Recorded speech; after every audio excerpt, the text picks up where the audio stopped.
They raised an entire city, not one street, not one block, an entire city. They lifted it 10 feet into the air, buried everything that existed before, and told everyone the old world was simply gone. And for over 300 years, almost nobody questioned it. Quebec City sits on a cliff above the St. Lawrence River, and it looks exactly like what the history books say it is. A French colonial settlement founded in 1608, one of the oldest continuously occupied urban sites in North America. The cobblestones are charming, the walls are impressive, the tourist brochures are beautiful, but under those cobblestones, under those walls, under the carefully maintained streets of the lower town and the upper town, there is something that does not match the story. There are foundations that predate the foundations. There are tunnels that go nowhere on any official map. There are chambers sealed so thoroughly that even city engineers in the 20th century did not know what they were looking at when they stumbled across them. There are stones cut in ways that French colonists of the early 1600s simply did not cut stone. And there is a silence around all of it that is, when you start pulling on the thread, almost deafening. This is the story of what is beneath Quebec City, not the sanitized version, not the tourism board version, the real version pieced together from archaeology, reports that were quietly shelved, from accounts by engineers who raised uncomfortable questions, from indigenous oral traditions that describe the cliff above the St. Lawrence as sacred ground going back to a time so ancient that the memory of it does not fit comfortably inside the colonial timeline. This is the story of a city built on top of something older than anyone in power has ever been willing to fully admit. If you're watching this to fall asleep, that's exactly why I make these videos. Maybe subscribe and let me know where are you right now and what time is it. Here is what we know for certain, and it is already strange enough before we get to anything uncomfortable.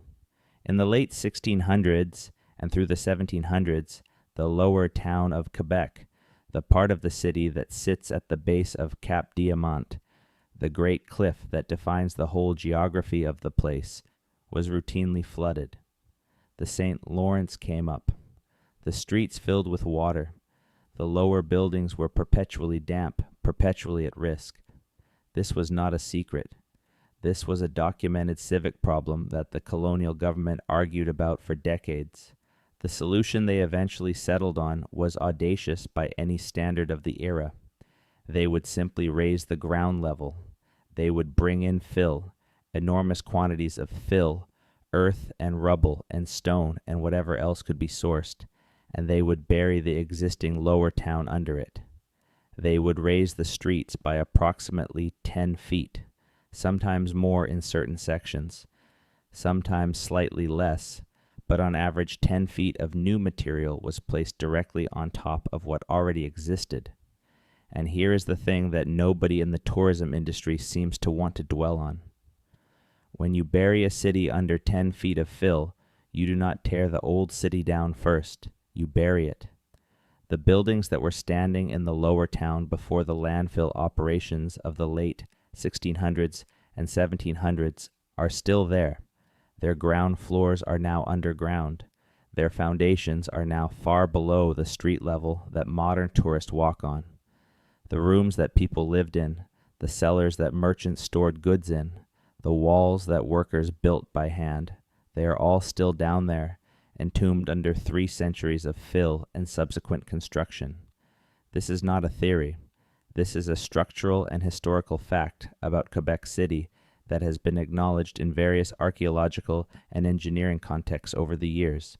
What has not been fully acknowledged, what has been quietly minimized, is what was already there before the French colonists built the city they then buried. Samuel de Champlain arrived at the site that would become Quebec City in 1608. He is credited with founding the settlement, with building the first habitation, with establishing European presence at this particular bend in the St. Lawrence, and the history books, the official ones, treat this as the beginning. Before Champlain, there was wilderness. Before Champlain, there was nothing but forest and river and the occasional indigenous presence.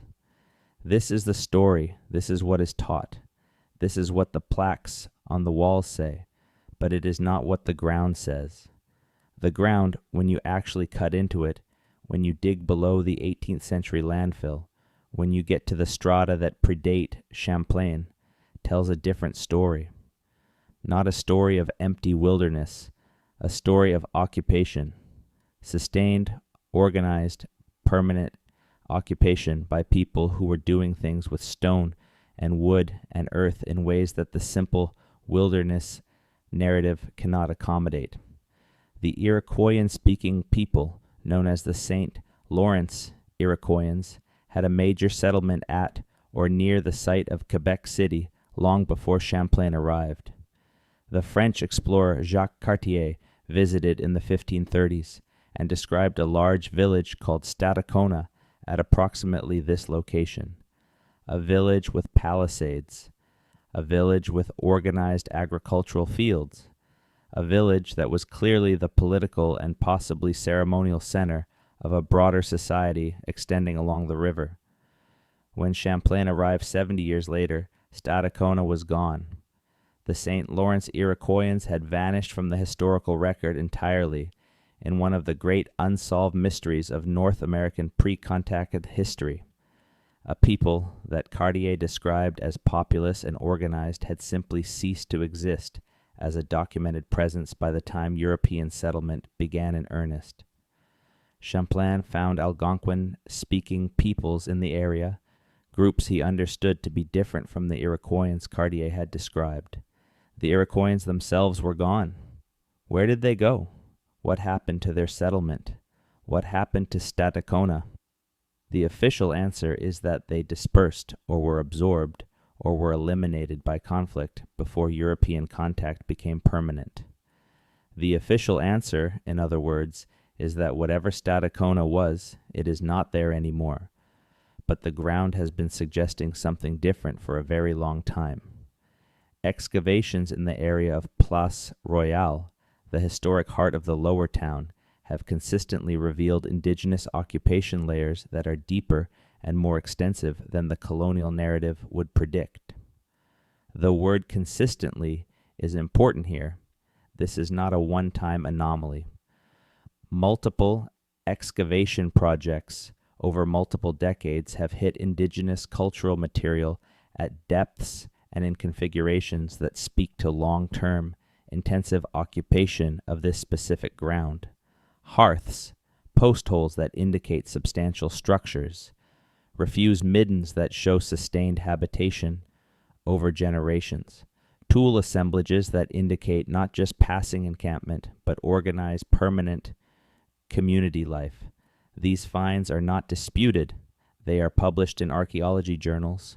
They are known to researchers.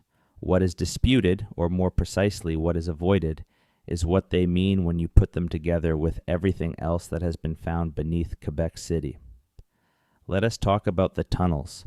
There is a network of underground passages in Quebec City that is, depending on who you ask, either entirely explained or deeply mysterious. The official version is that the tunnels are a combination of French colonial construction, British military engineering from the late 1700s and early 1800s, and various other known historical projects. This explanation covers a great deal.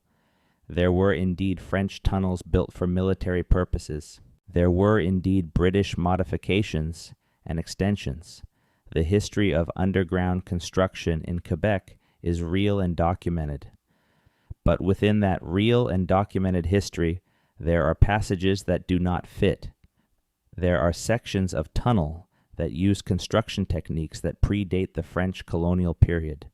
There are chambers whose orientation and dimensions do not match the military and defensive logic that supposedly drove the underground construction program. There are passages that lead to dead ends in ways that make no sense if the purpose was military movement and communication, but that make a great deal of sense if the purpose was something else entirely, something older, something that had nothing to do with French muskets or British artillery. The workers who have encountered these anomalous sections over the years have not always been quiet about them.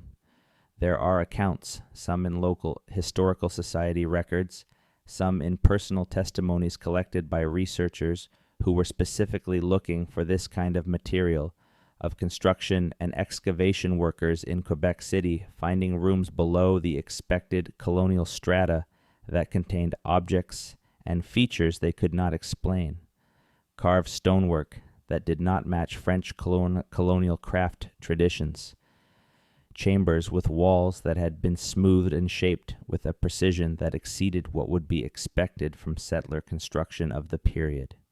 In at least a few documented cases, evidence of what appeared to be deliberate, ritual use of space, deposits of materials in arrangements that were clearly intentional, but that matched no known French or British colonial practice. These accounts have, with very few exceptions, been treated in one of two ways. They have been dismissed as misidentification, the workers not understanding what they were looking at, and the finds quietly absorbed into the general colonial archaeology narrative with minimal documentation, or they have simply not been followed up. The excavation moved on. The chamber was filled in or sealed. The paperwork did not circulate widely. This is the pattern, and it is a pattern that repeats itself in the archaeology of several other sites in North America where the pre-colonial occupation was more complex, more organized, and more architecturally sophisticated than the dominant historical narrative allows for. To understand why Quebec City specifically is such a charged location for this kind of inquiry, you need to understand the geography. Cap Diamant, the promontory on which the upper town sits, is one of the most strategically and symbolically significant natural features along the entire St. Lawrence corridor. It rises nearly 100 meters above the river. It controls the narrows where the river traffic must pass. It is defensible from the land side and commands an extraordinary view of the river. Approach from both directions. Anyone who understood this landscape and who had the capacity to make use of it would have recognized Cap Diamant as the place to be. Not just in the 1600s, not just in the 1500s, but going back to whenever human beings first moved into this landscape with sufficient organization to perceive strategic geography and act on that perception. The oral traditions of the Wendat, the Haudenosaunee, and other peoples whose history is interwoven with the St. Lawrence Valley treat this promontory as ancient and significant in ways that go well beyond the few generations of Stadacona that Cartier documented. There are traditions that describe the cliff and the river bend as a place of power, a place where the boundary between the visible and invisible world was thin, a place that had been known and used and honored for so long that the origin of that knowing was beyond memory. These traditions do not translate neatly into the kind of evidence that academic archaeology accepts as proof of occupation, but they are consistent with the pattern of finds that the archaeology keeps producing when excavations go deep enough to get below the colonial layers. The question that has been sitting under the surface of Quebec City's official history for decades, the question that researchers who care about the full truth of North American occupation keep returning to, is this: what was on Cap Diamant and at the base of the cliff before Stadacona, and before whatever came before Stadacona, and before that? Because the cliff was not created by the French. The narrows of the St. Lawrence were not created by the British. The extraordinary strategic and symbolic position of this place in the geography of eastern North America has been what it is for as long as human beings have been present in this part of the continent.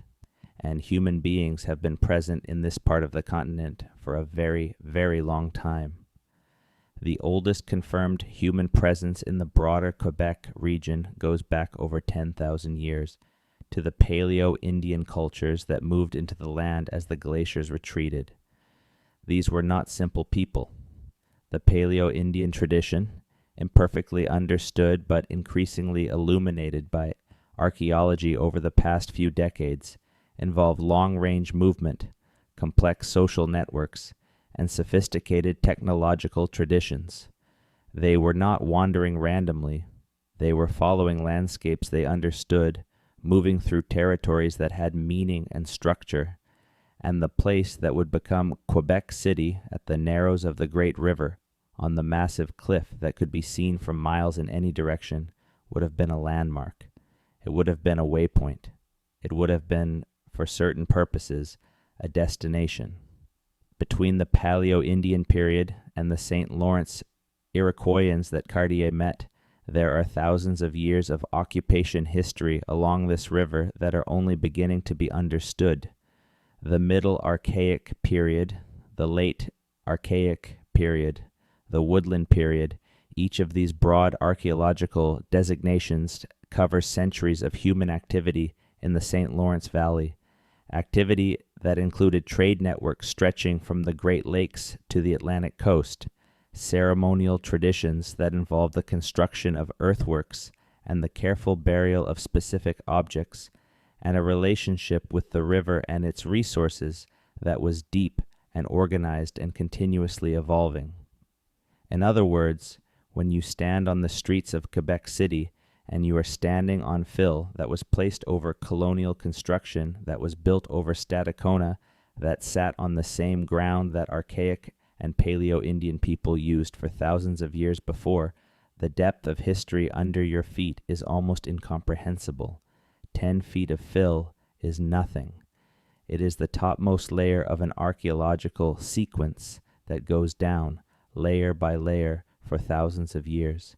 And within that sequence, at various depths, there are things that do not fit the simple story of progressive wilderness gradually becoming civilization. The first serious modern crack in the official narrative of Quebec City's underground came in the mid-20th century, when urban development and infrastructure work began cutting into the lower town at scales that previous centuries had not attempted. Sewer work, foundation projects for new buildings, utility line installation.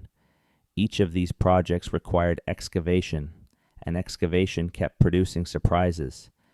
The surprises were not always dramatic in isolation. A wall where no wall should be.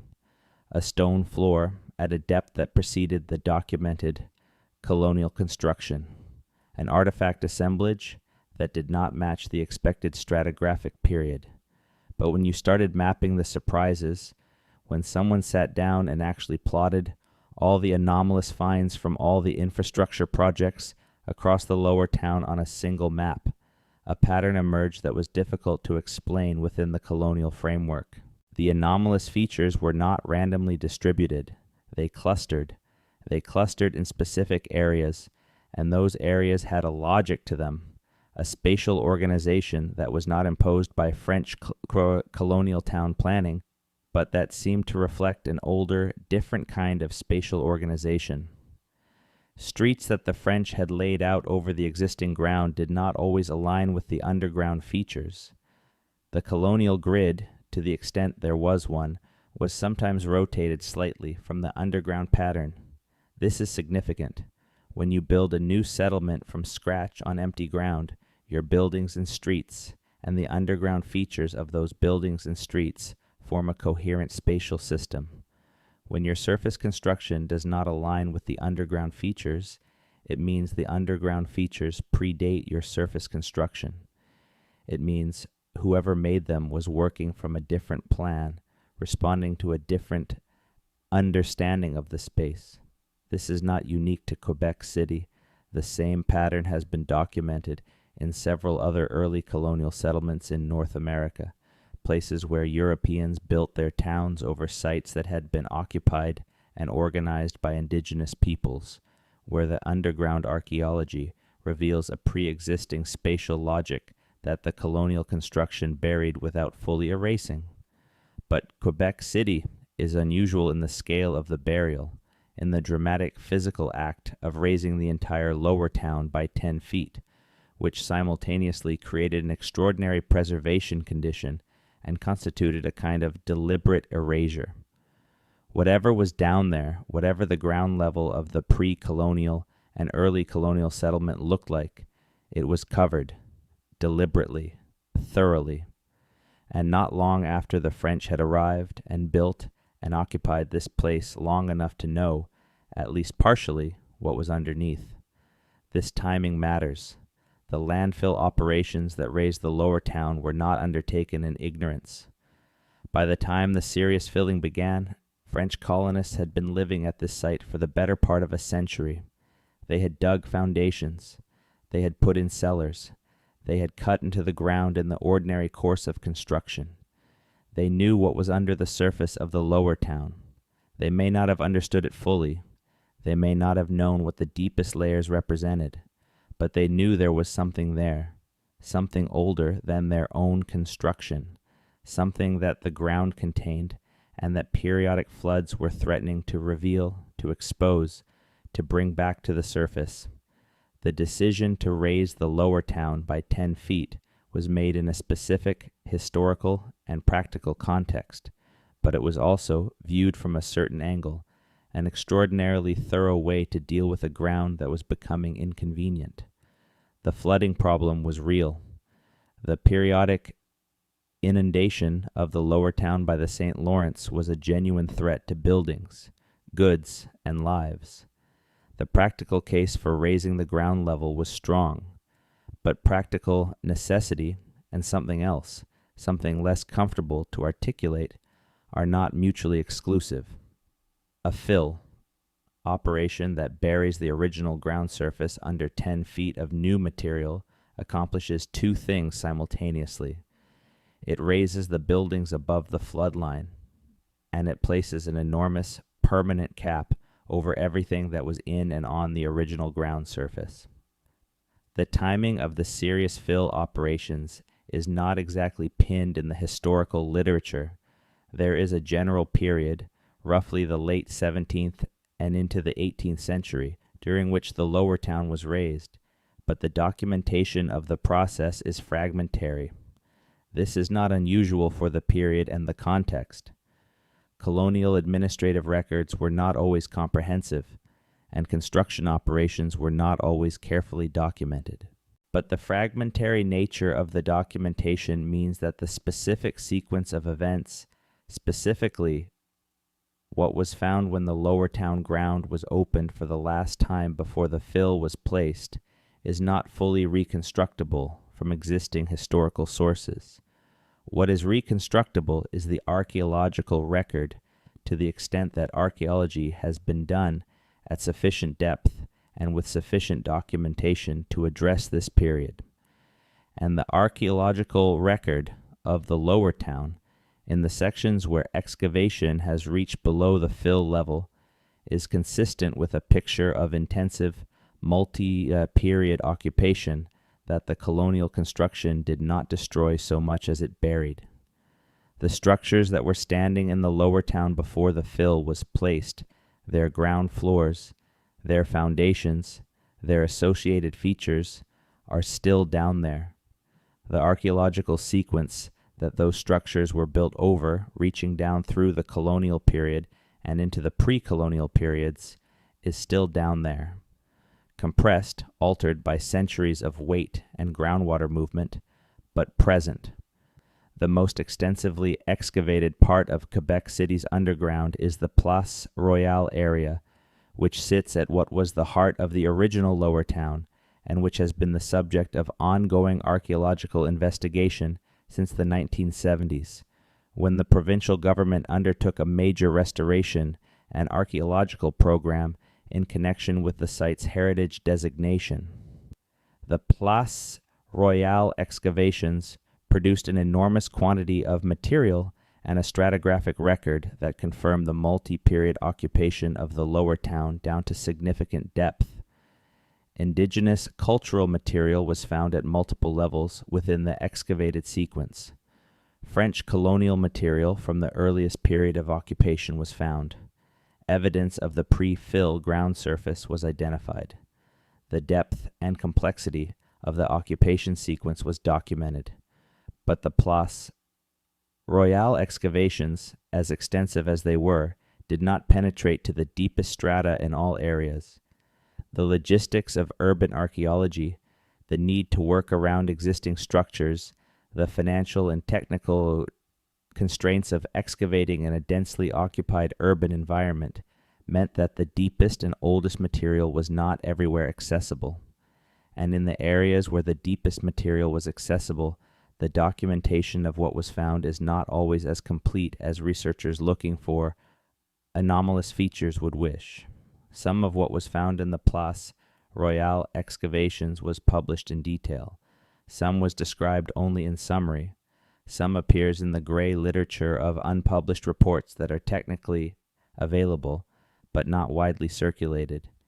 Within the material that has been published and discussed, there are features that sit uncomfortably with the standard narrative.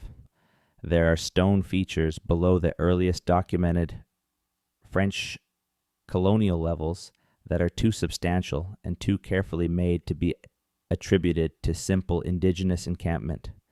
There are patterns of post and pit features that suggest organized construction of a kind and scale that the contact period St. Lawrence Iroquoians were capable of, but that go beyond what the popular image of Stadacona tends to accommodate. There are questions about continuity, about whether the occupation of this location was continuous or episodic, about whether the people who were there in the latest pre-contact period were the inheritors of a long local tradition, or relative newcomers to a site whose earlier occupants had left behind a more substantial physical legacy than Cartier's descriptions would suggest. The fires of the late 17th century are worth pausing on. Fire in a wooden colonial settlement is not surprising, but the pattern of fires in Quebec City's lower town and the extent of destruction they caused is significant because each fire was followed by a reconstruction on the same ground, and each reconstruction drove foundations and excavations deeper into the pre-colonial strata. The workers who rebuilt the lower town after the fires of the late 17th century were digging into ground that had not been significantly disturbed in the colonial period. They were reaching strata that contained the physical remains of Stadacona and of everything that came before Stadacona. What they found there, what prompted certain decisions about how to reconstruct the town, including the dramatic decision to simply raise the entire ground level by 10 feet, is a question that the available historical documentation does not fully answer. The French habitation that Champlain built in 1608 was a wooden structure in the lower town, at the base of the cliff, near the river. It was built on ground that had supported human occupation for thousands of years, most recently by the St. Lawrence Iroquoians. When Champlain's workers dug the foundations for this habitation, they were digging into the accumulated archaeology of millennia. What they found, or what they encountered in those foundation trenches, is not well documented. Champlain's journals describe the construction, but not in terms that an archaeologist would find satisfying. There is no account of what the foundations cut through, of what objects or features were encountered below the surface, of what the ground revealed when it was opened for the first time by European hands. This absence of documentation is interesting. It could reflect simply that Champlain and his men did not think the contents of the ground worth recording, that to them it was just earth, and they were focused on the practical work of construction.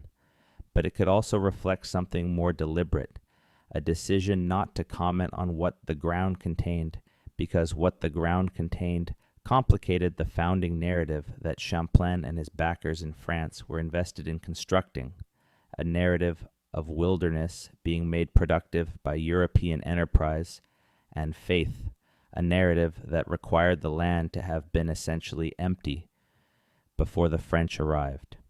Between Cartier's visit in the 1530s and Champlain's founding of the French habitation in 1608, something catastrophic happened to the St. Lawrence Iroquoians. Within a few decades of Cartier's contact, the people who lived at Stadacona and at the other Iroquoian settlements he described along the river were gone, not assimilated, not relocated in a way that left clear documentary or archaeological traces, but simply absent when the next generation of European explorers arrived.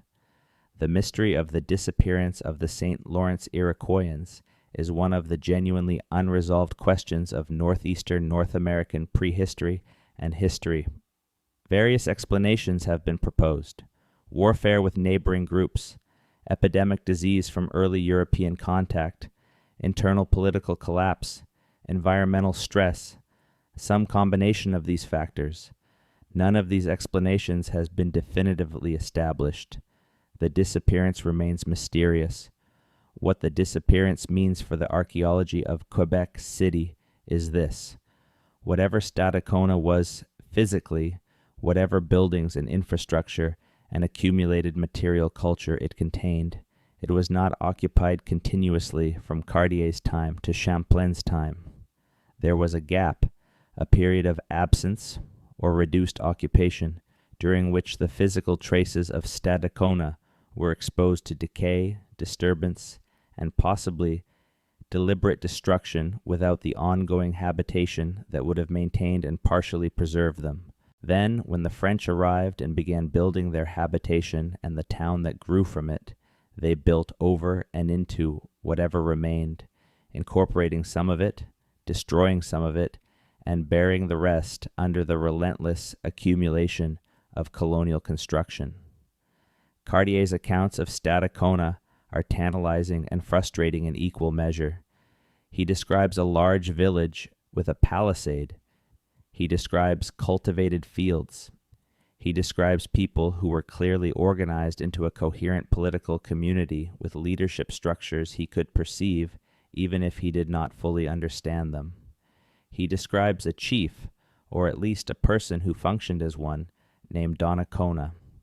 He describes ceremonies, trade, and conflict, but he does not describe the physical infrastructure of the settlement in the kind of detail that would allow archaeologists to confidently identify its remains.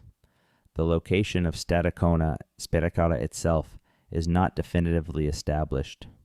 The most widely accepted placement puts it in the area of the upper town, on the plateau above the cliff, but there is significant disagreement in the literature about exactly where the village was and whether the modern archaeological finds in various parts of the Quebec City area represent Stadacona itself, satellite settlements, or earlier and later occupations.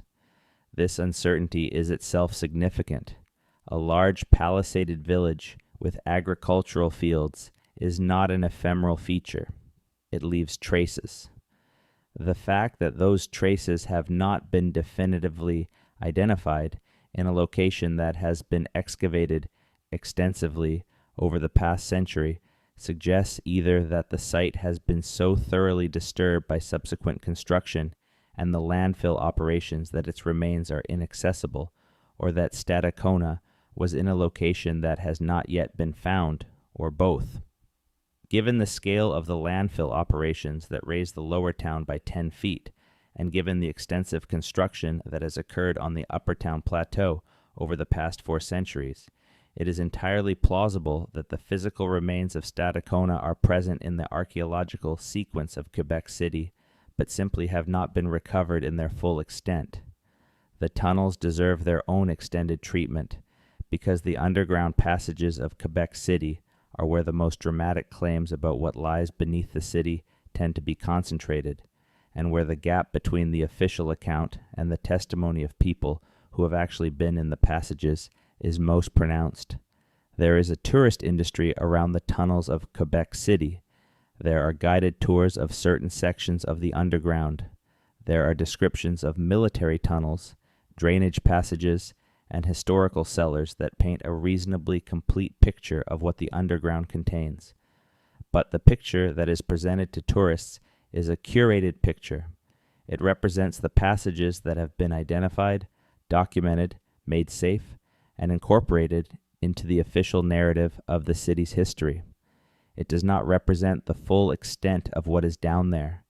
The full extent of Quebec City's underground passages is not publicly documented. This is stated matter-of-factly by people who work in municipal engineering and infrastructure in Quebec City. There are known passages and there are unknown passages. There are sections that were surveyed and mapped at various points in the 19th and 20th centuries that have subsequently become inaccessible and are only partially recorded. There are sections that were encountered during infrastructure work and whose extent was not fully explored because the work schedule did not allow for it.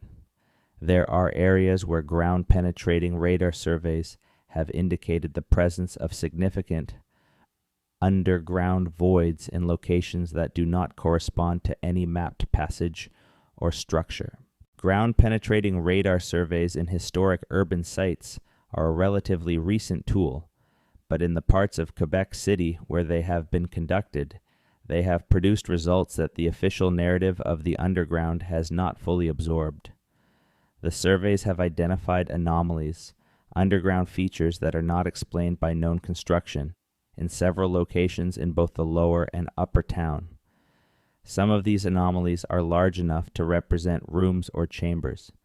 Some have geometries that suggest artificial construction rather than natural voids. The location of some of them, in relation to the pattern of anomalous features from the Place Royale excavations and from other excavation projects in the city, suggests that they may be part of a spatial pattern that reflects an organized, pre-colonial use of the underground space.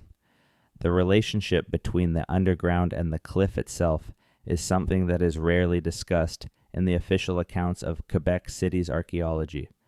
Cap Diamant is a rock formation with natural fissures, caves, and overhangs. In many parts of the world, cliffs of this type were used by indigenous peoples as shelter, as ceremonial spaces, as locations for specific activities that required shelter from the elements. The cliff at Quebec City has been built over and modified so extensively in the colonial and post-colonial period that identifying and accessing any natural features it may contain is now extremely difficult. But the possibility that there were natural shelters or chambers in the cliff face used by the people who occupied the base of the cliff over millennia is not a fringe proposition. It is a reasonable inference from what we know about how cliffs like this were used in comparable settings. Elsewhere in northeastern North America, if such features exist in Cap Diamant, and if they were used by pre-colonial occupants of the site, they would represent a layer of the Quebec City underground that is even more inaccessible than the buried colonial and pre-colonial surface remains. They would be inside the rock itself, behind the facing of walls and foundations that the colonial and post-colonial city has attached to the cliff face. Finding them, accessing them, would require the kind of non-invasive survey work that has not been conducted at sufficient scale or with sufficient follow-through to produce definitive results. But there are accounts. As with the anomalous chambers encountered during construction work in the lower town, there are accounts from people who worked on the cliff face during various phases of Quebec City's construction history who describe features that did not match the expected geology. Carved or smooth surfaces in what should have been unworked rock, narrow passages that open briefly before being sealed by construction or by intentional closure, the suggestion, in a few of the more detailed accounts, of deliberate human-made alteration of the cliff's interior. These accounts are difficult to evaluate. They are not systematically documented. They come from varying degrees of reliability and with varying levels of detail. But their existence, their consistency across different periods and different sources, and their coherence with the broader pattern of anomalous underground features in Quebec City gives them more weight than any single account would carry on its own. There is a specific and tantalizing piece of documentation from the period of the citadel construction in the 19th century that has attracted attention from researchers interested in the pre-colonial history of the site. It is a reference, in a letter from one British military officer to another, to the discovery of what the letter describes as an underground chamber of apparently ancient construction in the course of excavating the foundations for one of the citadel's key structures. The letter describes the chamber as containing carved stonework, and what the officer describes as peculiar arrangements of objects that he could not explain. The letter notes that the chamber was sealed and the excavation continued, and that the officer did not file a formal report because he was unsure how to characterize what he had found. This letter is in a collection of personal military correspondence that has been partially transcribed by historians working on the history of the Quebec citadel. It is not widely cited. It has not been the subject of systematic follow-up investigation. The chamber it describes, if it still exists, would be somewhere under or adjacent to the citadel fortifications, in a location that is not accessible to conventional excavation. But the letter's existence and the character of what it describes is consistent with the pattern of anomalous underground finds at Quebec City that has been recurring throughout this account. The construction of the massive Quebec citadel, the star-shaped fortification that crowns Cap Diamant, involved the most intensive earth-moving and rock-cutting in the history of the site to that point. The construction of the citadel, which began in earnest in the 1820s and continued for decades, cut through and into the upper portions of Cap Diamant in ways that permanently altered the archaeological record of the upper town. What was removed in the course of citadel construction, what was found in the earth and rock that was cut away, is documented only partially and inadequately. The military construction records from the Citadel project are the most comprehensive source, but they were kept with military priorities in mind, not archaeological ones, and the descriptions of what was found in the earth during construction reflect those priorities. One more specific category of find, documented in newspaper accounts from the late 19th and early 20th centuries, deserves particular attention.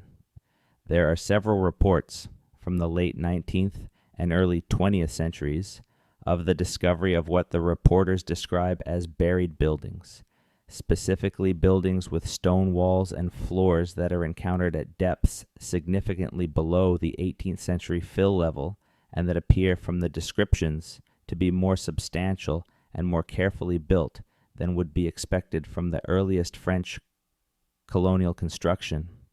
In some cases, the reporters describe the walls as cut from the cliff face rock, which would suggest either extremely early colonial construction or pre-colonial construction.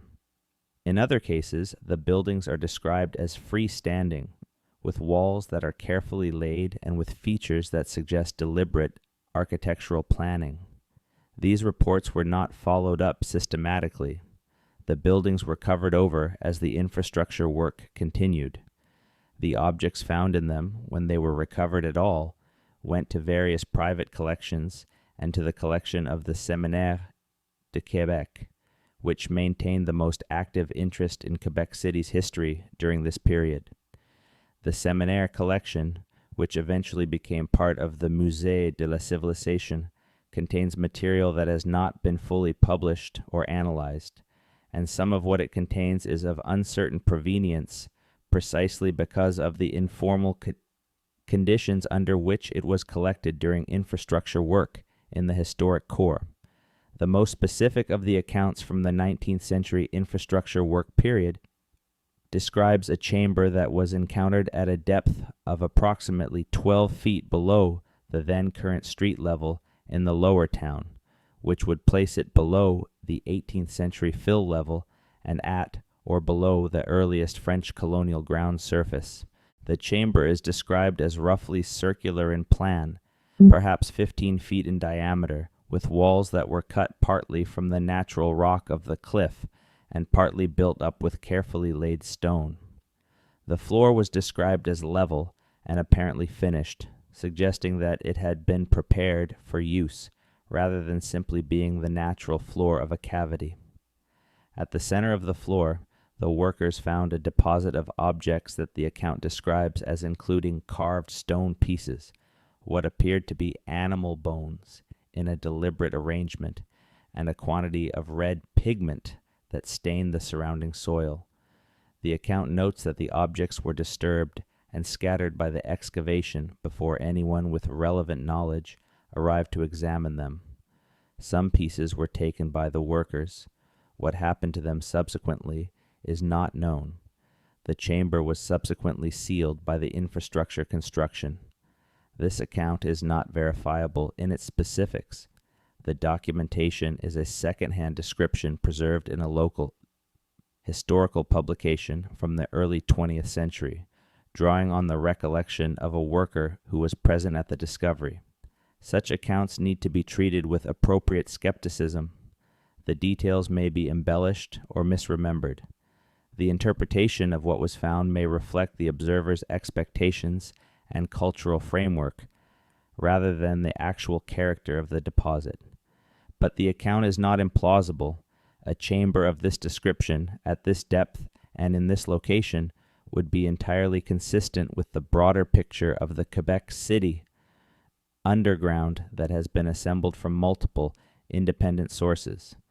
The deposit described red pigment and deliberately arranged animal bones and carved stone is consistent with what is known about the ceremonial practices of the peoples who occupied this region in the pre-contact and early contact period. The red pigment specifically, the ochre that shows up in burials and ceremonial deposits across thousands of years of northeastern North American archaeology, is a recurring element in the accounts of anomalous underground finds in Quebec City. It is not a material that appears in French colonial or British military construction. It is not a material that would be present in the underground by accident. Its presence in an apparently deliberate deposit at a depth below the colonial layers is a signature. It is the kind of signature that indigenous peoples of the region used at sites of ceremonial significance across millennia, and its presence in the Quebec City underground at the base of the cliff that the oral traditions of the connected peoples describe as a place of ancient power is not a coincidence. The sealed chambers are the most viscerally compelling aspect of the Quebec City underground because they represent literally and figuratively what has been closed off. Throughout the history of construction and excavation in the historic core, encounters with sealed underground spaces have recurred often enough and been described in specific enough terms that their existence cannot be reasonably doubted. What remains uncertain is their exact distribution, their age, their attribution, and their contents. The range of entities that have sealed things in the Quebec City underground is considerable. The French colonial administration sealed some passages and chambers as a matter of routine construction management.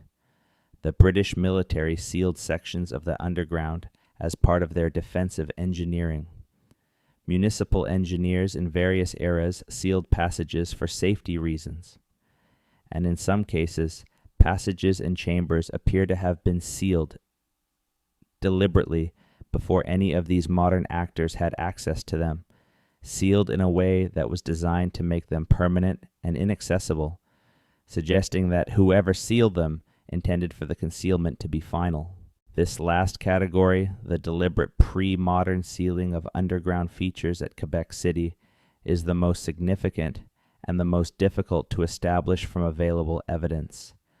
But it is consistent with practices documented at other significant sites in North America and elsewhere in the world, where the abandonment or transformation of a sacred or ceremonially important location involved the deliberate closure of its underground spaces. The practice of sealing sacred underground spaces at the end of their active use, as a way of honoring the space and protecting it from desecration, is documented in various archaeological contexts. At Quebec City, the timing of the apparent pre-modern sealing, insofar as it can be inferred from the stratigraphy of the sealed chambers that have been partially documented, suggests that some sealing occurred before or during the earliest period of French colonial construction, which would place it in the period of the late Stadacona occupation or the post-Stadacona abandonment of the site. If the St. Lawrence Iroquoians, in their final presence at the Quebec City site, sealed the underground sacred spaces before the French arrived, they were doing something that had both practical and symbolic significance. Practically, they were ensuring that the spaces would not be immediately accessible to the newcomers whose character they had had some time to observe in the decades between Cartier's visits and Champlain's settlement. Symbolically, they were completing a cycle of use, bringing the sacred spaces to a formal close in a way that honored their significance and protected the tradition they embodied. The sealing was not abandonment in the sense of leaving something behind carelessly. It was a deliberate act of closure that was meant to be permanent. This possibility that the underground sacred spaces of Quebec City were sealed by the indigenous people themselves before the full weight of the colonial occupation descended on the site adds a layer of meaning to the whole story that the standard archaeological and historical narrative is not equipped to process.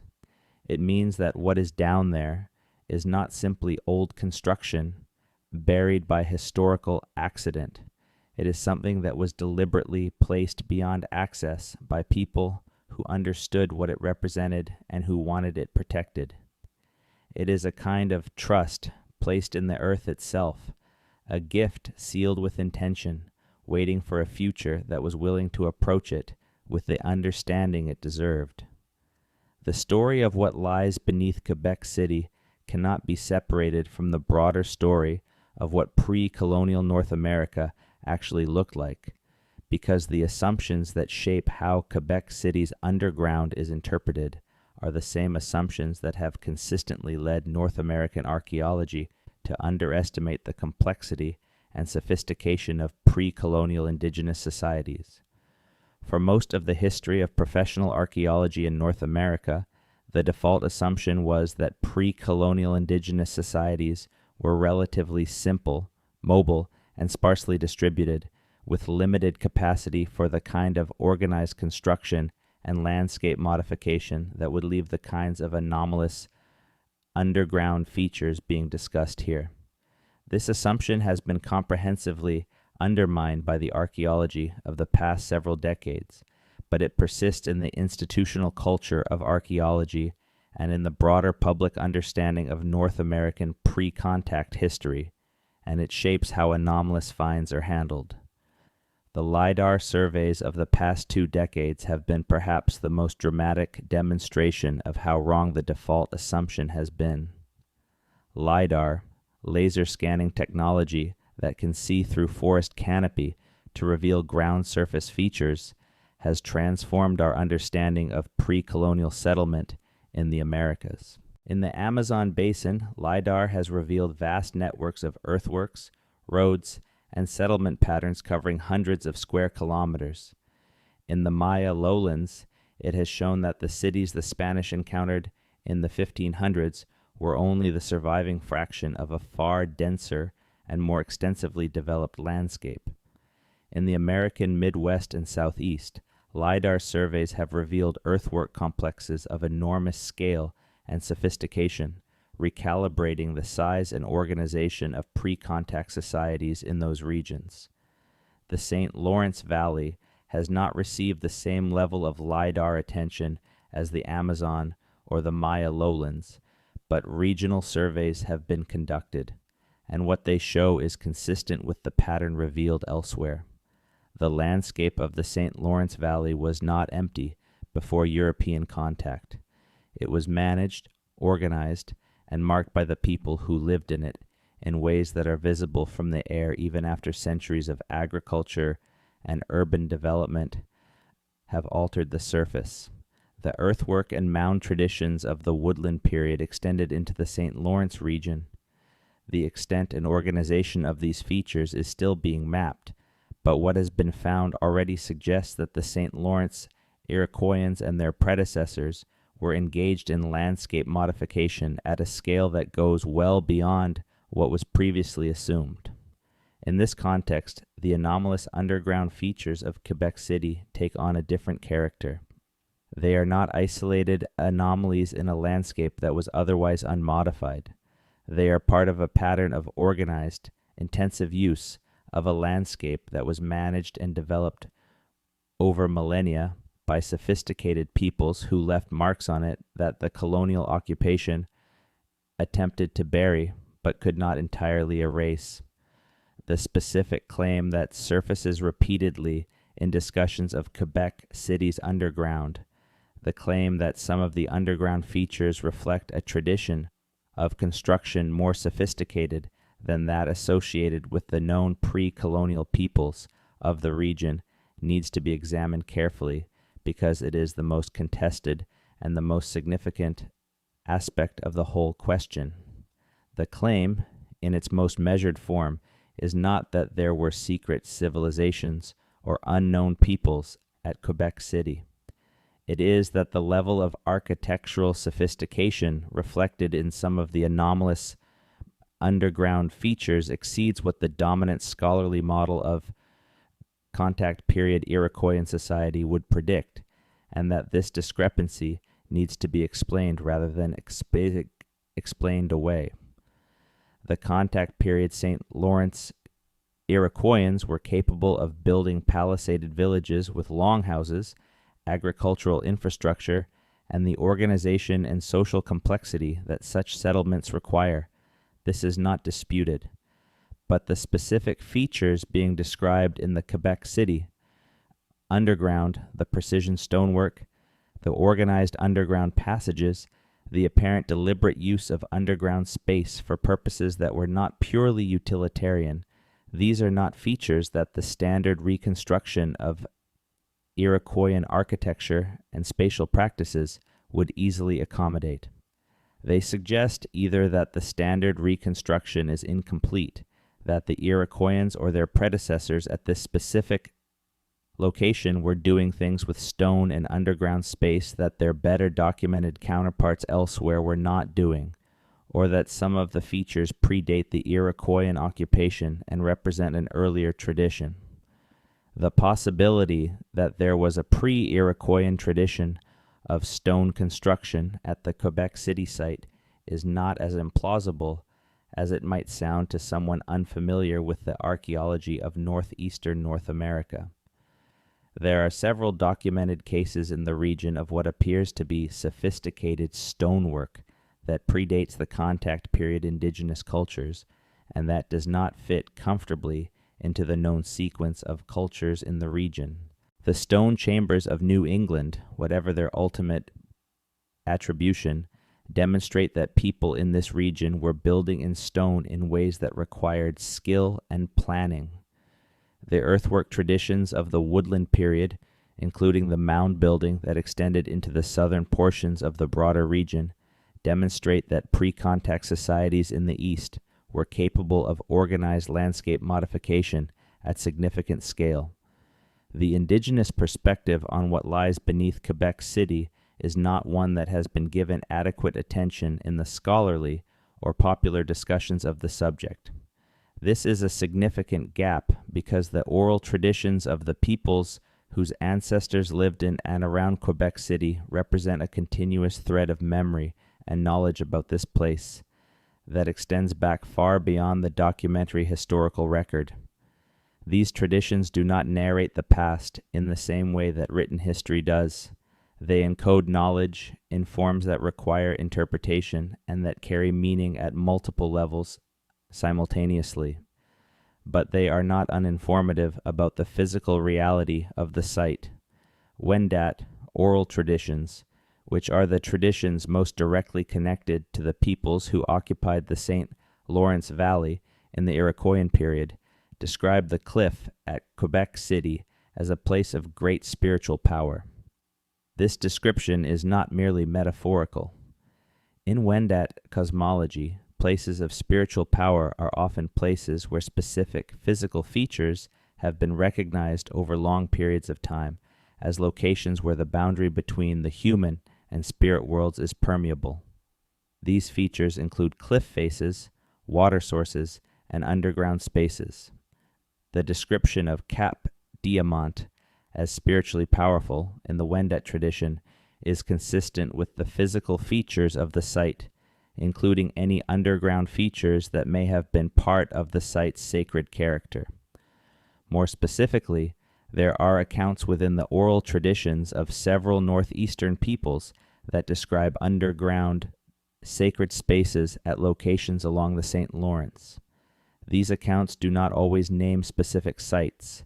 They are not always easy to map onto physical locations, but their existence and their consistency across different but related oral traditions suggest that the use of underground space for sacred purposes was part of the cultural practice of the peoples of this region, and that specific locations were known and maintained as underground sacred sites over long periods of time. The cliff at Quebec City, with its combination of geographic significance, its long history of occupation, and its physical characteristics that would have made underground construction both possible and meaningful, is exactly the kind of place where such a tradition of sacred underground use would be expected. The anomalous chambers and passages in the Quebec City underground, viewed through this lens, are not simply archaeological mysteries to be explained in terms of construction technique and date. They are potentially the physical remains of a sacred landscape that was deliberately concealed by the colonial occupation of the site. The concealment, if that is what it was, would have been both practical and ideological. The practical motive for covering the underground features of a sacred indigenous site would have been to prevent their continued use by indigenous people, to disrupt the relationship between the indigenous population and the land by denying access to its sacred features. The ideological motive would have been to support the colonial claim that the land was wilderness, that it had no prior sacred or civic character, that it was available to be remade by European culture and religion. Raising the lower town by 10 feet, bearing the original ground surface under fill, sealing the underground features behind construction, all of this serves both motives simultaneously. The Place Royale excavations produced a body of evidence that the heritage establishment has been managing for 50 years with carefully calibrated language. Within the material that has been published and discussed, there is a specific section of the excavation reports that has attracted attention from researchers outside the mainstream institutional archaeology community. It concerns a series of features found in the deepest accessible strata in one section of the excavated area, features that the report describes as possibly representing an organized underground space of pre-contact date. The description is brief. The features are mapped but not fully analyzed in the published report. The interpretation section of the report moves quickly past them, noting the uncertainty of their attribution and not dwelling on the implications of what they might represent. But they are there in the published report for anyone who is reading carefully enough to notice them. The features in question include a series of stone-lined walls forming what appear to be compartments or rooms at a depth that places them below the earliest French colonial construction levels. The walls are described as being constructed with a technique that differs from the French colonial masonry documented at higher levels in the excavation. They are associated with deposits that include indigenous cultural material of a type consistent with the late woodland period, roughly the 500 years before European contact. The spatial organization of the features, the way the compartments are arranged in relation to each other, suggests a deliberate plan, not simply the accumulation of natural rock or the collapse of later structures into older deposits. What are these features? The cautious interpretation offered in the report is that they may represent the remains of a late pre-contact Iroquoian structure of a type not previously documented in the region. This interpretation, conservative as it is, would itself be significant. Late pre-contact Iroquoian structures documented in the published literature are predominantly longhouses built of wood, not stone-walled underground or semi-underground rooms. If the features at Place Royale represent a tradition of stone construction that was practiced at this site by the Iroquoians or their predecessors, it would require a significant revision of the standard picture of their architectural practices. The technique described in the report is not random stacking of available stones. It is coursed construction, stones selected and placed with deliberate attention to creating level courses and stable walls. Coursed stone construction is a skill that requires training and practice and a sufficient understanding of structural principles to produce the kind of organized underground space being described. It is not inconsistent with what the more sophisticated pre-contact societies of northeastern North America were capable of, but it is at the upper end of what the standard model assigns to the peoples of this specific region in this time period. When an archaeologist describes a feature as of uncertain function or is not clearly attributable to any known cultural tradition in the area, they are not saying that the feature is unremarkable. They are saying that it is remarkable in ways that they are not comfortable describing more directly. The cautious language is itself informative, and the pattern it reveals across 50 years of excavation reports from Quebec City's underground is a pattern of consistent discovery and consistent minimization. The evidence keeps emerging. The interpretation keeps deflecting. The anomalies keep being described and then set aside. And the result is a published record that contains, for anyone willing to read it carefully, the outline of a story far more complex and more significant than the official narrative has ever acknowledged. There is a project that researchers who study Quebec City's pre-colonial history have been advocating for decades that has never been fully funded or fully executed.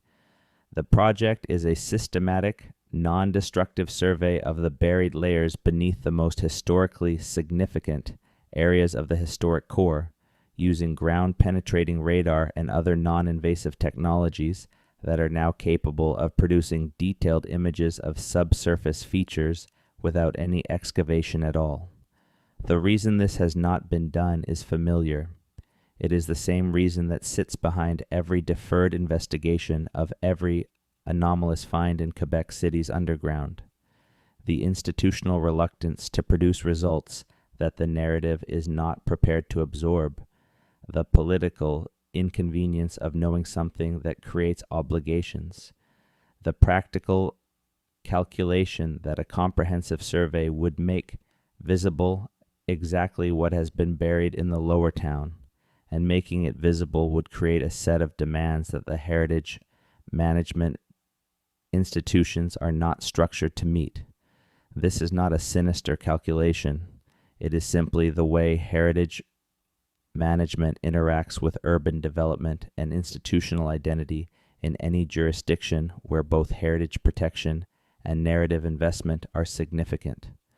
The inconvenience of knowing is sometimes enough to prevent the investigation, which means that the buried city beneath Quebec City's streets remains in important respects a matter of informed inference rather than confirmed knowledge. But the inference is strong. The tools are available. The technology exists to conduct a non-invasive survey of the Quebec City historic core that would map the underground anomalies with a level of detail that would allow the most significant ones to be identified and prioritized for targeted investigation. Such a survey does not require excavating the World Heritage Site. It requires running instruments over it and processing the data. The cost is manageable. The will is what is lacking, and the will is not a fixed quantity. It can be built. It can be demanded. It can be claimed by anyone who believes that the truth of this place matters more than the comfort of the narrative that has been placed over it.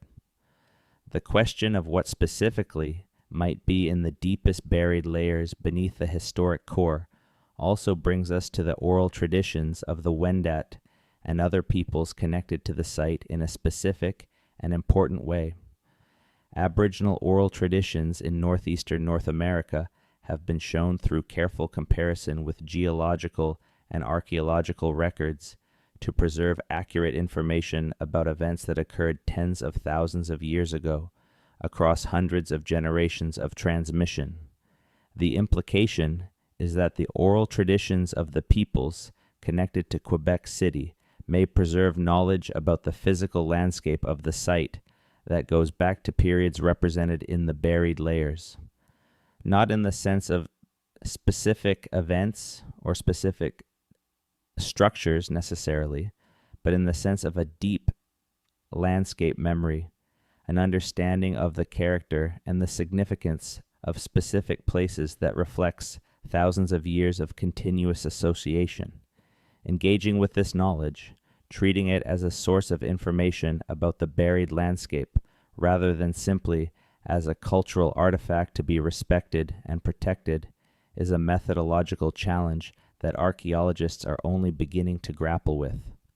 A systematic program of investigation of the buried layers of Quebec City that genuinely integrated the knowledge of the Wendat and other connected communities, treating their cultural tradition as a primary source of information about the landscape rather than simply as a body of cultural heritage to be consulted for permission, would be a different kind of investigation from anything that has been attempted so far. The landscape archaeology of the Quebec City region is in its infancy. The urban archaeology of the city itself is incomplete. The geoarchaeology has barely begun. The oral traditions have been incompletely documented and even more incompletely heard. But the picture is there in fragments, scattered across the literature and the accounts and the ground-penetrating radar anomalies and the cautious language of the archaeological reports. The picture of a place that has been important continuously for longer than the official history of this country wants to acknowledge. The picture of an underground that contains the physical record of that importance, sealed under fill and beneath construction and behind the institutional reluctance to look too carefully at what does not fit the narrative. The St. Lawrence Iroquoians, who disappeared between Cartier's visits and Champlain's settlement, left behind a mystery that has never been fully resolved, and the resolution of that mystery is inseparable from the investigation of what lies beneath Quebec City. The standard explanations for their disappearance have never been fully satisfying because none of them accounts cleanly for the completeness of the disappearance. Populations that are devastated by war or disease or political collapse do not simply vanish without a trace. They leave survivors, refugees, communities that carry the cultural memory of what came before, even if the specific settlement is gone. The St. Lawrence Iroquoians left almost nothing like this. By the time Champlain arrived, the people who had been at Stadacona were not simply gone from Stadacona. They were gone from the record entirely, absorbed or dispersed so completely that their specific cultural identity was unrecoverable. If the St. Lawrence Iroquoians dispersed in this way, their descendants are present in the contemporary communities of the Wendat Confederacy and the Haudenosaunee. The knowledge they carried with them, including knowledge of the underground sacred spaces at Quebec City, may have been transmitted into these traditions in ways that are recoverable, at least partially, through the careful attention to the oral record that a proper investigation of the site would require. The traditions of the communities that absorbed the St. Lawrence Iroquoian survivors may contain encoded memories of the site at the Narrows, of the cliff and the underground, of the specific features that were sealed before the community dispersed. This possibility adds another dimension to the argument for the kind of comprehensive, community-engaged investigation that this account has been building toward. The investigation is not only about digging, it is also about listening. The oral traditions of the communities connected to this site are themselves a form of archaeology, a record of the past encoded in living memory and practice. They need to be listened to with the same systematic attention and the same honest intent to follow the evidence wherever it leads that the physical investigation requires. The combination of physical investigation and oral tradition research, conducted together and given equal weight, is the approach that the significance of the Quebec City site demands. It is the approach that would allow the full depth of the history to be recovered, the physical evidence of the underground features integrated with the traditional knowledge of their significance, the stratigraphic record read in conjunction with the ceremonial and cosmological traditions that provide the context for understanding what specific features mean.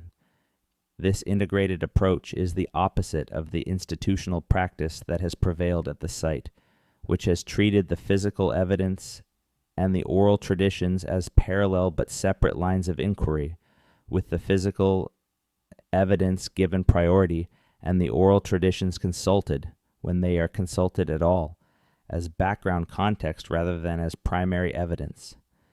Quebec City is one of the founding places of Canadian national identity. This is a UNESCO World Heritage Site. This is a place whose history has been carefully constructed and carefully maintained because it serves important cultural and political functions in the present. Archaeology that destabilizes the founding narrative is not welcome, but the ground does not care about narratives. The ground holds what it holds, and what it holds beneath the raised streets of Quebec City's lower town is a layered record of human activity. Going back much further and organized in ways more complex and more architecturally sophisticated than the official story has ever fully admitted. The tunnels are real. The anomalous chambers are real. The misaligned foundations are real. The carved stonework that does not match the documented colonial and indigenous contact period traditions is real. None of it individually is enough to overturn the standard account, but together, mapped and considered as a coherent body of evidence, it points towards something that Quebec City's official history has been standing on top of, quite literally, for over 300 years. The cultural and political context is changing. The relationship between indigenous peoples and the institutions that have managed the interpretation and presentation of North American pre-colonial history is shifting. Indigenous peoples are increasingly asserting their authority over the material culture and the oral traditions that represent their ancestors' history. Heritage management frameworks are slowly being revised to accommodate indigenous perspectives and indigenous knowledge systems. The understanding of pre-colonial North American history that is available to the general public is broader and more nuanced than it was a generation ago, though it remains far from comprehensive. In this changing context, the story of Quebec City's underground is both more urgent and more possible than it has been at any previous point. More urgent because the continued silence around the anomalous evidence represents a continuing injustice to the peoples whose ancestors built and used the spaces that have been buried and sealed. More possible because the tools exist, the knowledge exists, and the cultural moment, imperfectly and unevenly, is moving in the direction of the kind of honesty that the story requires. There are people alive today in Quebec City who have lived their entire lives above the underground this account has been describing. They have walked the cobblestones of the lower town without knowing that 10 feet beneath them, the original ground surface of a settlement that predated the French colony by thousands of years is still present. They have stood in the public squares and looked up at the cliff and felt the particular presence of this place, the gravity of it, the way it draws attention and demands acknowledgement without knowing that the source of that presence is older than the founding date on any plaque. These people deserve to know what they have been standing on. They deserve the full story. They deserve to understand that the presence they feel when they walk on these streets is the presence of a history that goes far deeper than the one they have been given. This knowledge is not threatening to the history they already have. It does not diminish the founding of New France or the significance of the colonial period or the importance of Quebec City in the development of Canadian culture and identity. It adds to it. It provides the full context. It allows the history they have to be understood as what it actually is, the latest in a very long series of human communities that have organized themselves around this extraordinary place, each contributing their layer to the accumulated significance of the site, each responding in their own way to the same fundamental geography that has been drawing people here for as long as there have been people in this landscape. The light comes back to the St. Lawrence every morning in the same way it has always come back, from the east, from out over the Laurentian highlands, spreading across the river surface until it reaches the cliff and climbs it, illuminating the walls of the upper town and the spires of the churches and the long lines of the fortifications that the British built, over the French walls that the French built, over the indigenous occupation that nobody has fully mapped or named or measured. The light does not know any of this. It illuminates what is there, every morning, without preference, without narrative. If you were standing at the base of the cliff in the lower town, on the original ground surface before the fill was placed, and you looked up at that morning light on the rock, you would see what every person who ever stood there saw: the extraordinary presence of the cliff, the way it changes color as the light strengthens, the way the morning mist from the river wraps around its base, the way the cliff both separates you from the world above and connects you to the sky, making the boundary between earth and heaven something that can be touched, almost, with an outstretched hand. This is not metaphor. This is the phenomenology of the place, the way the physical features of the site organize the experience of being in it, the way the geography produces effects that human beings, across all cultures and all periods of occupation, would have responded to in recognizably similar ways. Sacred sites are often, when you get to the phenomenology of them, places where the ordinary experience of being in the world is intensified or altered by the specific character of the place, where the senses receive information that the mind organizes into an experience of presence, of significance, of being at a place that matters in ways that are not reducible to practical advantage. The cliff at Quebec City is exactly this kind of place. It was this kind of place before the French arrived, and it is still this kind of place under the heritage designation and the tourist infrastructure and the cobblestones. The phenomenology is unchanged. The geography is unchanged. The morning light comes the same way. The river moves the same direction. The cliff stands the same height above the water. What has changed is the story being told about why it matters. The story that is told now is the story of 1608, of the founding of New France, of the colonial history that has given Quebec City its current identity and its heritage designation and its place in the national consciousness of Canada. This story is real, and it is important, and it is not going away, but it is not the whole story. It is the most recent chapter of a story that is much older, and the older chapters are not simply background context.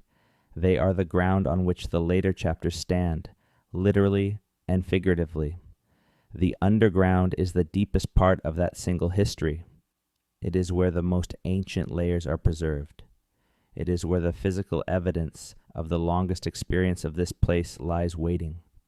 It is 10 feet below the raised streets, and more feet below that, reaching down through the woodland period and the archaic period to the post-glacial morning when the first people found the cliff and were stopped by it, arrested by the experience of a place that demanded their attention and received it, that received the attention of every community that came after them, each adding their layer to the accumulation, each responding in their own way to the same extraordinary configuration of rock and water and sky. The 10 feet of fill is not the measure of the depth of the history, it is just the most recent cover.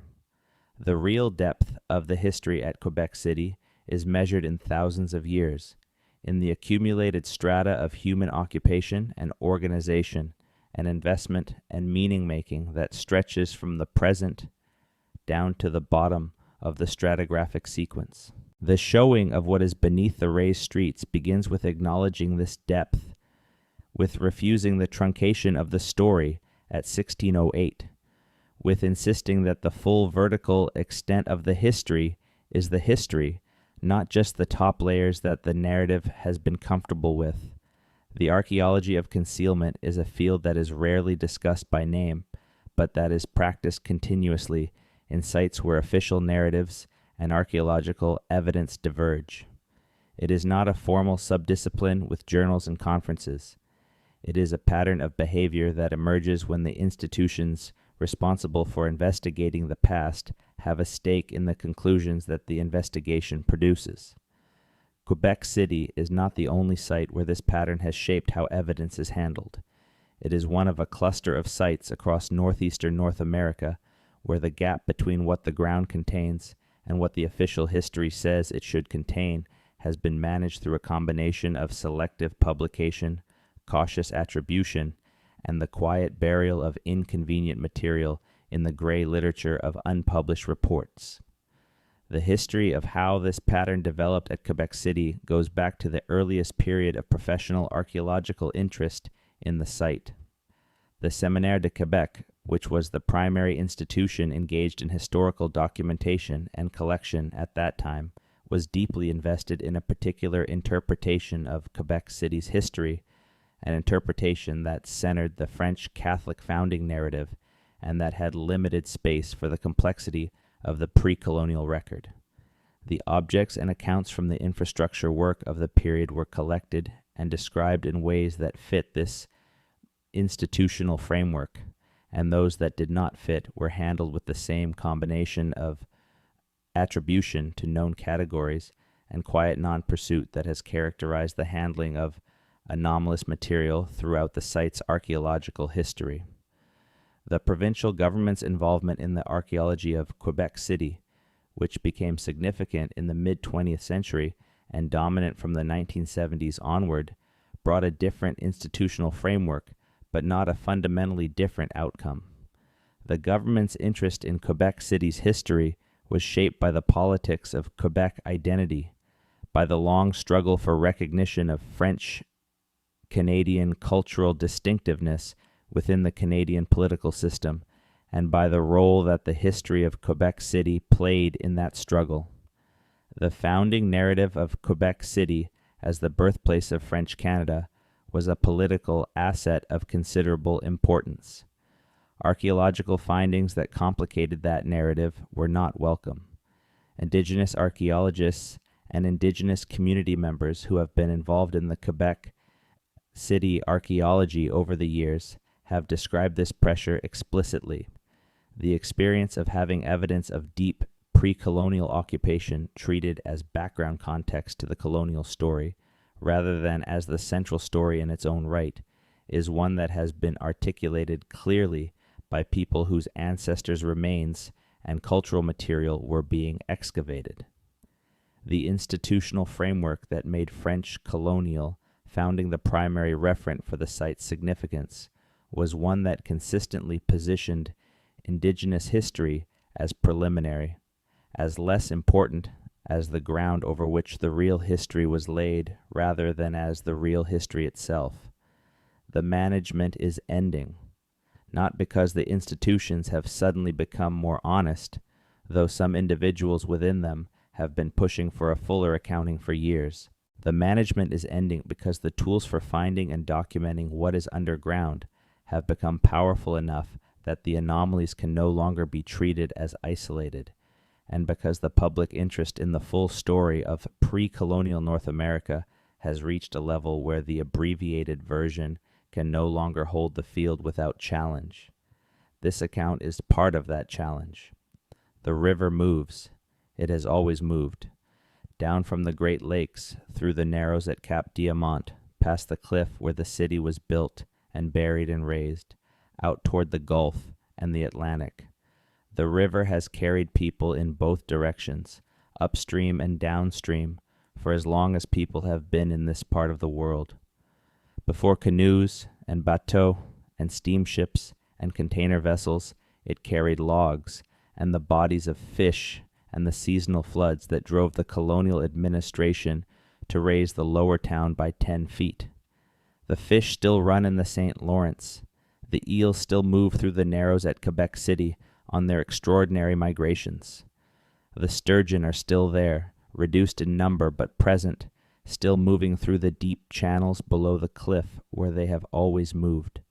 The river remembers what the city has tried to forget, that this was a place organized around the water, around the fish and the crossing and the view and the cliff, long before anyone arrived from France with the intention of building a colonial capital. The 10 feet of fill is not insurmountable. The sealed chambers can be found and opened. The carved stonework can be analyzed. The sediment record can be read. The oral traditions can be heard. The story that the ground has been trying to tell for 300 years can be told. The telling will change things. It will change how Quebec City understands itself. It will change how Canadian history understands itself. It will change how North American pre-colonial history is understood in the broader global context. The ground is waiting. The evidence is waiting. The story is ready to be told in full. The only question is whether the people and the institutions that have the authority to pursue it are finally ready to go looking. Whatever is down there, whatever the full investigation will eventually reveal about the depth and complexity and sophistication of the pre-colonial history of this site, the most important fact about it is not archaeological, it is not historical, it is human. The people who lived here before the fill was placed were human beings. They had the same fundamental needs and capacities and experiences that every human being has always had. They woke up in the morning and saw the light on the cliff and felt what it felt like to be at this particular place in the world. They made things and organized things and cared for each other and buried their dead and watched the stars and told stories and sang songs and conducted ceremonies, and built and maintained the physical infrastructure of their community with the accumulated knowledge of generations. They were people. Their world was a human world. It was organized and complex and sophisticated and meaningful in all the ways that human worlds are. The 10 feet of fill did not make them less than people. The colonial narrative that described the land as wilderness before 1608 did not make their world less real. The institutional management of the archaeological evidence that has minimized the complexity of their history did not make their achievements less significant. They were here. They made this place what it was. They left traces in the ground that are still there, still speaking in the language of stone and earth and the deliberate organization of space, still testifying to the reality of a world that was as richly human as any world that has existed before or since. That is the truth that the raised streets are standing on. That is the truth that the 10 feet of fill was designed to cover. That is the truth that the underground is waiting to tell. Not a sensational truth, not a mysterious truth, a simple human truth about the depth of the history of this place and the depth of the civilization that the colonial narrative has been standing on, quite literally, for 300 years without adequately acknowledging it. The streets of Quebec City are beautiful. The cobblestones are genuine. The heritage buildings are extraordinary. The history that is presented to tourists who walk those streets is real, as far as it goes. But it does not go far enough. It does not go 10 feet down. It does not go to the original ground surface, to the strata below the fill, to the sealed chambers, and the anomalous passages and the carved stonework, and the red pigment, and the deliberate arrangements that the people who understood this place most deeply left behind before they sealed it against the approach of the colonial world. Those things are still there. They are still waiting, and the story of what they mean when it is finally told in full will be worth every year of waiting that it has taken to arrive. There is a particular quality to the silence that surrounds the deep history of places like Quebec City. It is not the silence of nothing. It is the silence of something carefully managed, something that has been kept quiet by the combined weight of institutional inertia and narrative investment, and the simple human tendency to avoid the difficult conversation. The difficult conversation is about what it means to have built a civilization on top of another civilization's remains, to have raised your streets over someone else's ground, to have told the story of the empty wilderness when the ground beneath your feet was speaking, constantly and clearly, about how wrong that story was. This is not an easy conversation. It has practical implications and legal implications and emotional implications that reach into the present in ways that the people who would prefer the silence are understandably reluctant to engage. The rights and claims that flow from the recognition of a pre-colonial history as complex and organized as the one the Quebec City underground suggests are not abstract. They are concrete. They involve land and resources and authority and the legitimacy of the colonial order that was built over the pre-colonial world. This is why the silence has been maintained. The indigenous peoples who are connected to the Quebec City site are still here. The Wendat and their confederates, the Haudenosaunee, the Algonquin peoples who were in the area at the time of French contact, all of these communities have descendants who are alive today, who maintain connections to the history of the St. Lawrence Valley, who carry in their traditions and their genealogies and their ongoing relationship to the land a continuity with the pre-colonial world that the founding narrative has always struggled to accommodate. These communities have been watching the archaeology of Quebec City for decades, watching the evidence of their ancestors' complex civilization be handled with the combination of selective attention and cautious attribution that minimizes its significance, watching the narrative of the empty wilderness be maintained in the face of evidence that directly contradicts it. Their patience in this watching has been extraordinary. The investigation of the Quebec City underground, when it happens, will need to be shaped by questions of authority and partnership. It will need to be conducted with the genuine participation of the indigenous communities connected to the site, not as a consultative formality, but as a fundamental structuring principle of how the investigation is designed and how its results are interpreted and presented. The oral traditions that encode knowledge of the site's sacred and organizational history will need to be treated as primary sources. The results of the investigation will need to be returned to those communities in forms they can use, not just published in academic journals that are inaccessible to most people, and that present the evidence within a framework that still privileges the colonial narrative. The raising of the streets is not permanent in the sense of being forever. Cities have been dug up before. Heritage sites have been investigated at depth before. The logistics are difficult, but they are not impossible. What has been impossible until recently is the political and cultural will to treat the investigation of the Quebec City underground as a priority that justifies the difficulty and the cost. The stones beneath Quebec City are not going anywhere. They have waited for 300 years under the raised streets. They will wait longer if necessary. But the waiting is not neutral. Every year that passes without the full investigation being conducted is another year of continued concealment, another year of the official narrative holding the field unchallenged, another year of the physical evidence of the pre-colonial past being deferred to some future reckoning that has not yet arrived. The reckoning needs to arrive. The investigation needs to happen. The story that the ground tells needs to be fully heard. The stones tell stories. They always do. The particular stones that have been encountered in the deepest excavations at Quebec City, the stones that do not match the French colonial masonry tradition, that were worked with techniques not documented in the contact period archaeological record of the region, tell stories that have not been fully translated, not because the language is lost, because the translators have been reluctant. Stoneworking traditions carry information about the people who practice them.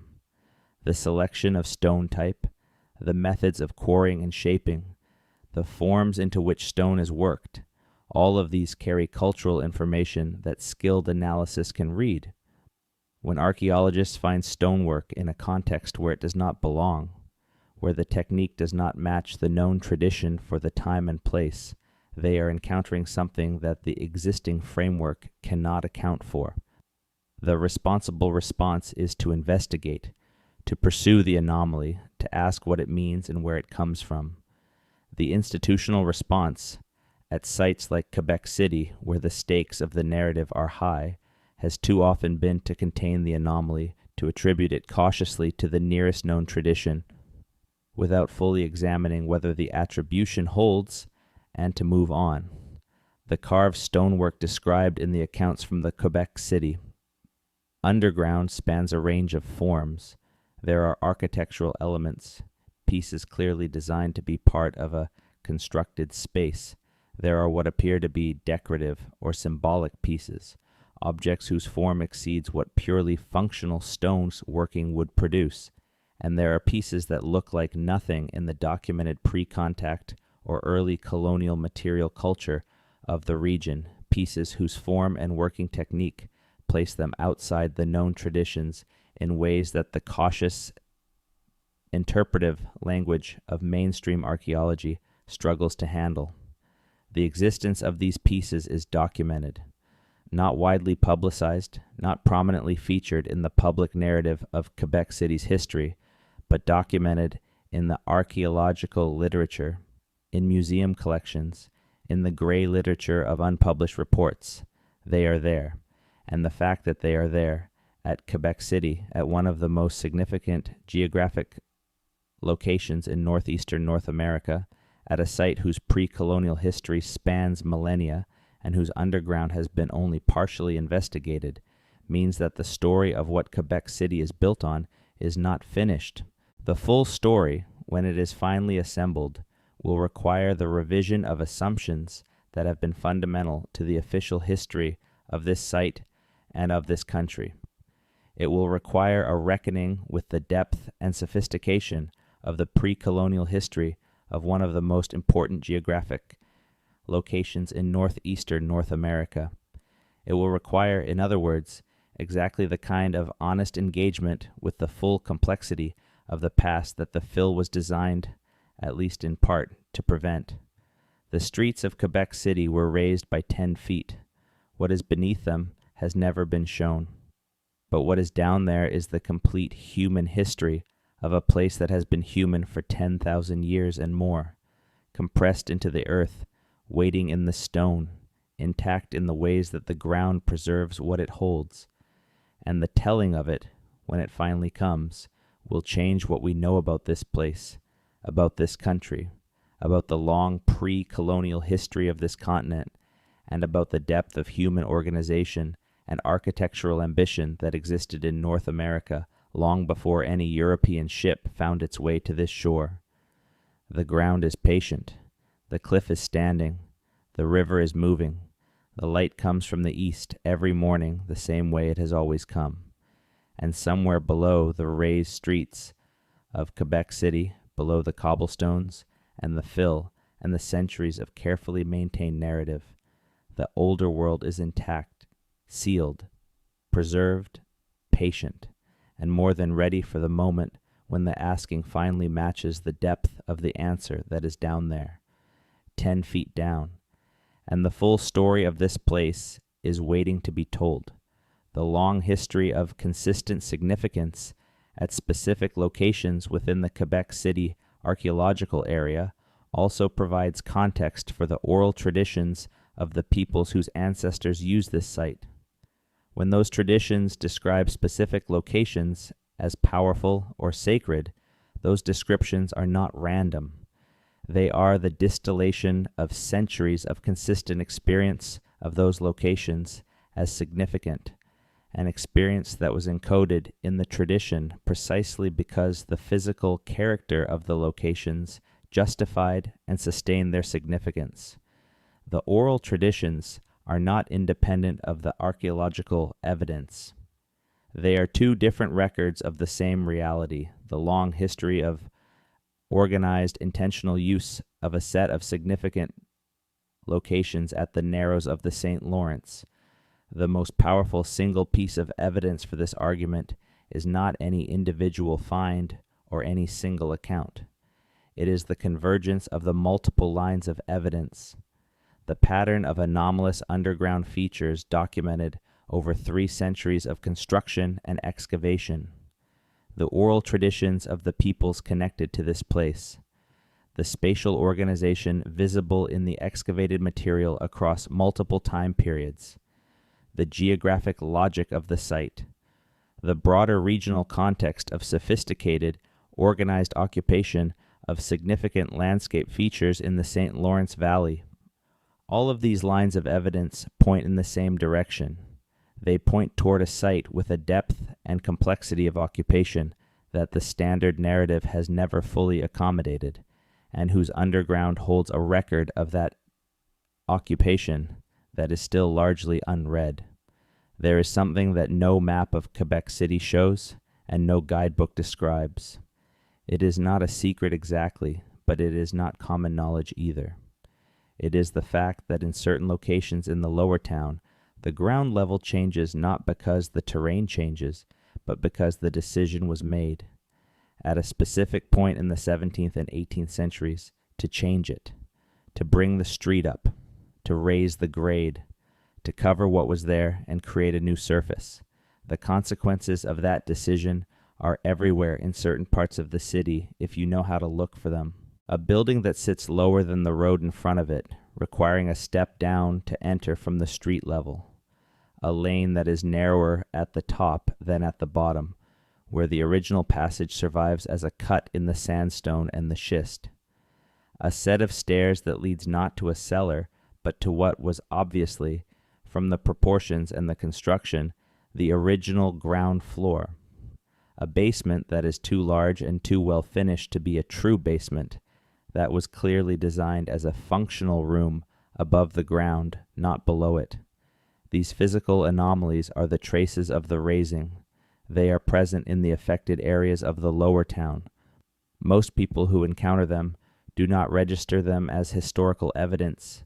They are just features of old buildings, peculiarities of construction, the kind of spatial idiosyncrasies that old urban fabric always contains. But if you know what you're looking at, they are a map not of the current city, but of the moment of transformation, the moment when the new street level was established and the old one was consigned to the underground. Walking through the Place Royale district with this knowledge is a different experience from walking through it without it. The heritage buildings and the tourist cafes and the interpretive panels are the same, but beneath them, in the depths that the anomalous steps and sunken doors point to, is the buried city, present, physical, accessible in imagination and in understanding even where it is not accessible in physical fact. The buried city enriches the visible city, not by adding drama to it or mystery to it, though it does both, by adding depth, by making the familiar strange in a productive way, by creating a relationship with the place that goes beyond the visual and the historical to something more fundamental. You are standing on the buried past. The ground has a history. The depth beneath your feet is not empty.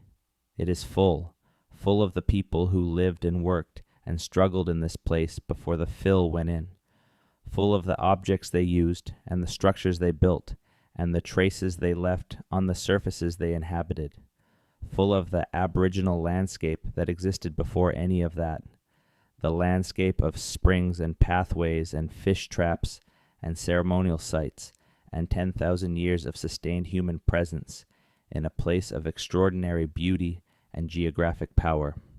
All of that is there, below the street, below the raised grade, in the buried city.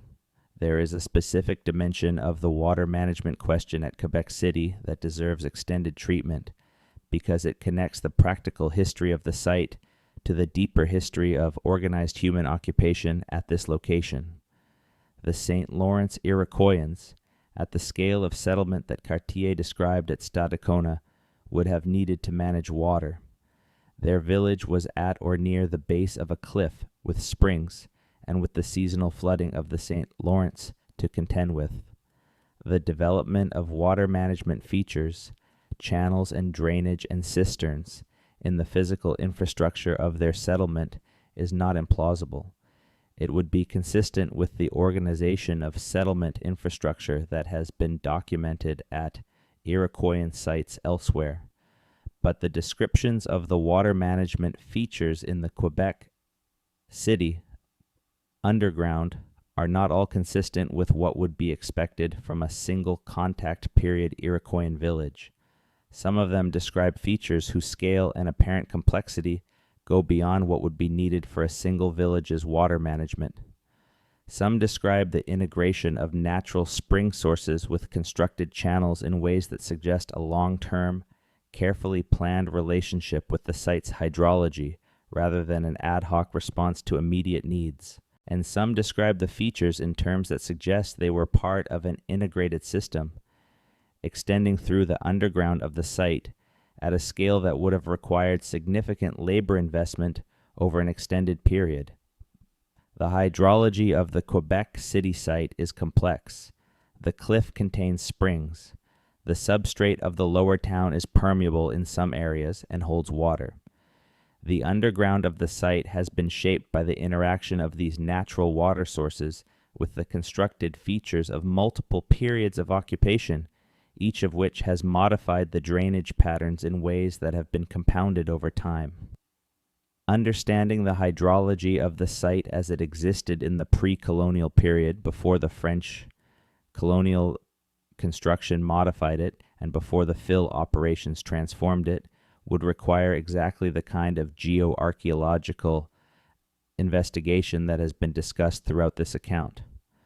What the descriptions of water management features in the underground suggest is that the pre-colonial occupants of the site had a sophisticated understanding of its hydrology and that they had invested significantly in managing it for their own purposes. This is exactly what you would expect from a community that had been occupying the site for generations, that had accumulated knowledge of how the water moved through the ground and where it collected and what needed to be done to make the site habitable and productive. The investment in water management infrastructure is evidence of the kind of sustained, organized occupation that the standard narrative of pre-colonial Quebec consistently underestimates. The water management features, like the other anomalous underground features discussed throughout this account, are evidence of a community that was managing its environment deliberately, that had organized its relationship with the land and the underground in ways that required planning and labor and accumulated knowledge. They are evidence against the wilderness narrative.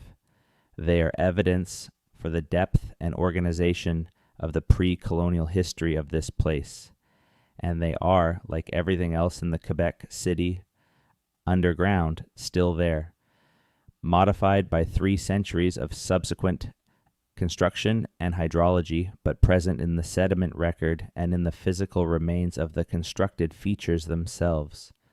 The history of how the British military handled the underground they inherited when they took Quebec City in 1759 is one of the most systematically underpublicized aspects of the whole story. The British military engineers who entered the underground of Quebec City after the conquest were thorough and professional. They mapped what they found, extended what they could use, sealed what they could not readily incorporate, and generally treated the underground with the systematic attention of 18th century military engineering. The British military maps and surveys from this period are an important historical resource because they represent the most comprehensive documentation of the Quebec City underground that was produced before the modern era. These maps are not fully public. Some are held in military archives in Britain and Canada that are accessible to researchers but have not been widely published. The extent to which they document the pre-colonial underground features that have been discussed in this account, as opposed to the French colonial and British military construction, is a question that deserves more attention than it has received. What is known from the British military records is that the engineers who worked in the Quebec City underground encountered features that did not fit into the French colonial construction they were surveying and extending. Some of these features were described in terms that are consistent with the anomalous chambers and passages that have been discussed here. The British engineers, like the French colonial workers before them, were not archaeologists. They were not looking for pre-colonial remains and were not trained to recognize or document them when they encountered them. But they were methodical, and their descriptions of what they found in the underground, even when those descriptions are not archaeologically precise, carry information about the character and distribution of the anomalous features. The military records also document the deliberate sealing of certain passages and chambers. Some sections of the underground were sealed for practical reasons, because they were structurally unsound, or because they connected to areas that the military did not want to maintain open for security reasons. But some sections were sealed for reasons that the records describe in ways that suggest something other than pure practicality. There are descriptions of chambers that were sealed quickly, with minimal documentation, after their contents were described in terms that apparently gave the engineers pause. What was in those chambers is not specified in the records that have been made accessible, but the urgency of the sealing and the lack of documentation is consistent with a pattern of treating uncomfortable finds by covering them as quickly and thoroughly as possible. The 18th century brought the conflict between France and Britain for control of North America to its culmination at Quebec City in the Battle of the Plains of Abraham in 1759, one of the most consequential engagements in North American history. The siege and battle and subsequent British occupation of the city involved significant military construction, including extensions and modifications of the underground passage system that the French had built as part of the fortifications. The conflict itself, the months of siege before the final battle, must have required the use of various underground spaces for shelter, storage, and communication. What was found in those spaces, what the soldiers who sheltered in the lower passages of the city encountered in the pre-existing underground that neither French defender nor British attacker had built, is a question that the military records address only obliquely. There are accounts, fragmentary and difficult to verify, of soldiers on both sides of the siege encountering things in the underground of Quebec City that they found difficult to explain. Not military features, not French construction, older things that the soldiers, practical men focused on the immediate business of war, noted and then set aside as irrelevant to their immediate concerns. These accounts, where they have survived, are in personal letters and diaries rather than official military records. They represent the unguarded observations of people who were not trained to interpret what they were encountering and who had no reason to embellish what they described because they were writing for themselves or for family members who would have had no particular interest in the archaeology of the site. The consistency of these observations with the accounts from earlier and later periods, from the French colonial infrastructure workers and from the 19th century utility installers, is significant. People encountering the Quebec City underground across 3 centuries, without any particular archaeological frame of reference, kept finding the same kinds of things in the same kinds of places.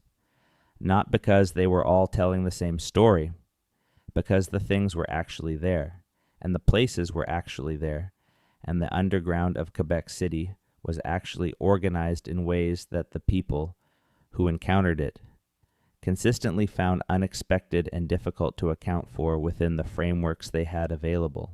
The specific claim that surfaces repeatedly in discussions of Quebec City's underground, the claim that some of the underground features reflect a tradition of construction more sophisticated than that associated with the known pre-colonial peoples of the region, needs to be examined carefully because it is the most contested and the most significant aspect of the whole question. The claim, in its most measured form, is not that there were secret civilizations or unknown peoples at Quebec City. It is that the level of architectural sophistication reflected in some of the anomalous underground features exceeds what the dominant scholarly model of contact period Iroquoian society would predict, and that this discrepancy needs to be explained rather than explained away. The possibility that there was a pre-Iroquoian tradition of stone construction at the Quebec City site is not as implausible as it might sound to someone unfamiliar with the archaeology of northeastern North America. There are several documented cases in the region of what appears to be sophisticated stonework that predates the contact period indigenous cultures, and that does not fit comfortably into the known sequence of cultures in the region. The Mystery Hill site in New Hampshire, for example, features stone chambers and alignments that have been the subject of controversy for decades, with interpretations ranging from indigenous sacred sites of uncertain date to pre-Columbian European construction. The Upton Chamber in Massachusetts is another such feature, a stone-lined underground chamber of clear construction and uncertain attribution that does not fit the known material culture of any documented indigenous group in the region. These New England sites are controversial. The academic consensus tends toward indigenous attribution at relatively recent dates, but the consensus is not undisputed, and the evidence that drives the controversy is real even if the interpretations differ. The existence of a tradition of stone chamber construction in northeastern North America that predates European contact is, at minimum, a possibility that the anomalous underground features of Quebec City need to be considered in relation to. If there was such a tradition, Quebec City, at one of the most significant geographic locations in the entire region, would be one of the places where that tradition might have left its most substantial traces. There is also the question of what came before the archaic traditions.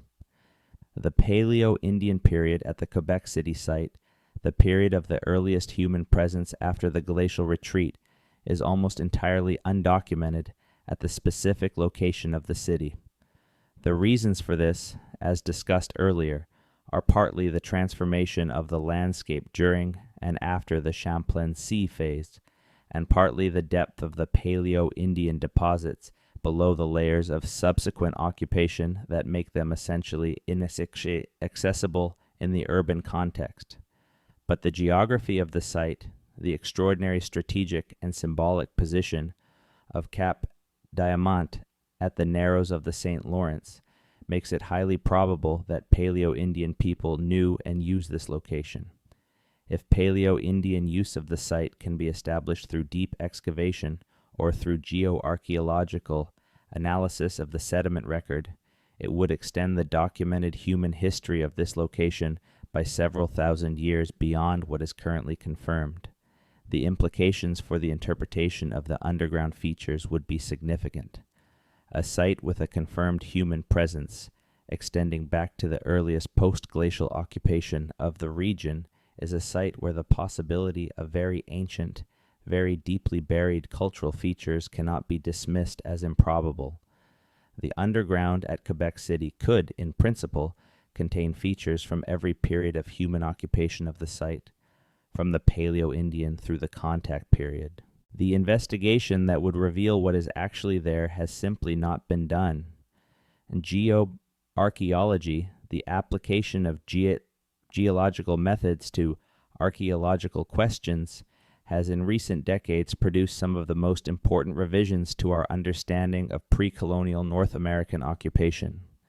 The examination of sediment sequences, of pollen records preserved in lake and bog, deposits of stable isotopes in buried organic material, has allowed archaeologists to reconstruct not just where people were, but what the environment was like when they were there, what they were eating, how dense their populations were, how intensively they were modifying their landscape. These methods have been applied in the broader St. Lawrence Valley and have produced results that consistently push the picture of human occupation in a more complex and intensive direction than the traditional narrative assumed. At Quebec City specifically, geoarchaeological investigation of the sediments at the base of the cliff and in the substrate of the lower town has the potential to reveal information about the pre-colonial occupation of the site that conventional excavation cannot easily produce. The sediment record at this location would contain a continuous sequence of deposition from the post-glacial period to the present, with each layer carrying the signatures of the human activity that was occurring in the site's catchment at the time of its deposition. Pollen from the plants that were being cultivated or managed, microscopic charcoal from the fires that were lit, phytoliths from the grasses and reeds that were being used in construction or craft, the chemical signatures of human waste and food preparation. All of this is preserved in principle in the sediment sequence below the fill level and below the pre-fill surface deposits of the lower town. A systematic geoarchaeological investigation of this sediment sequence using the full range of modern paleoecological and geochemical methods would provide a continuous record of human occupation at the site that would complement and contextualize the structural and artifactual evidence from conventional excavation. It would allow the periods of intensive occupation to be identified and dated with precision. It would allow the environmental conditions during each period to be reconstructed. It would provide independent evidence for the periods and intensities of human presence that the conventional archaeological record is too fragmentary to document fully. This kind of investigation has not been conducted at Quebec City at the scale and with the systematic approach that the significance of the site would warrant. There have been some paleoecological studies in the broader Quebec region and some limited geoarchaeological work within the city itself, but nothing approaching the comprehensive investigation that a site of this complexity and importance deserves. The reasons are familiar: resource constraints, competing priorities, the logistical challenges of working in a densely occupied heritage environment, and, underlying all of these, the institutional reluctance to invest in an investigation that might produce results that are difficult to accommodate within the existing narrative framework. The combination of comprehensive geoarchaeological investigation with the non-invasive survey methods already discussed, ground-penetrating radar, electrical resistivity tomography, and the other modern tools for seeing below the surface without disturbing it, would represent a quantum leap in our understanding of the Quebec City underground. It would not require excavating the World Heritage Site. It would not require disrupting the historic core. It would require a sustained commitment of resources and intellectual energy to the proposition that the full truth of what is beneath Quebec City is worth knowing, and that knowing it is more important than maintaining the comfortable incompleteness of the current narrative.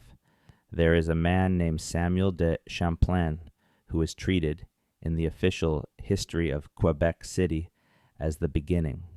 His arrival in 1608, his decision to build his habitation at the base of the cliff, his establishment of the trading post that became the colony that became the city. This is where the story is said to start.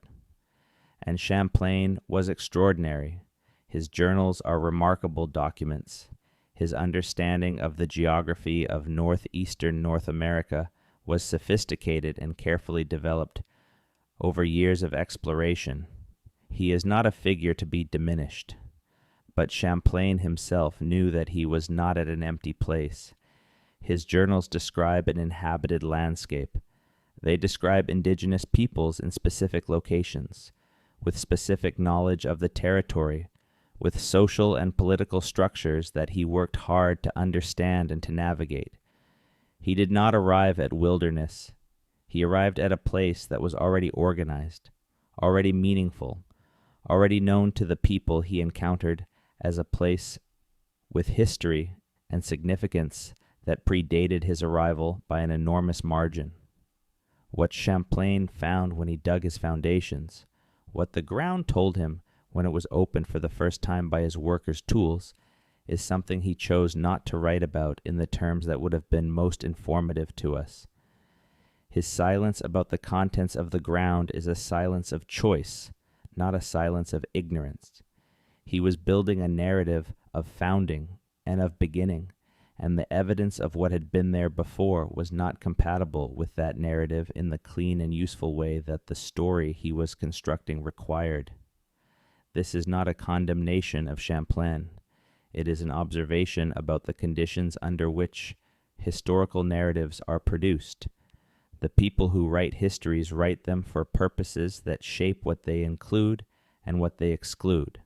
Champlain was writing for his sponsors, for the crown, for the religious institutions, and the commercial interests that were backing the colonial project.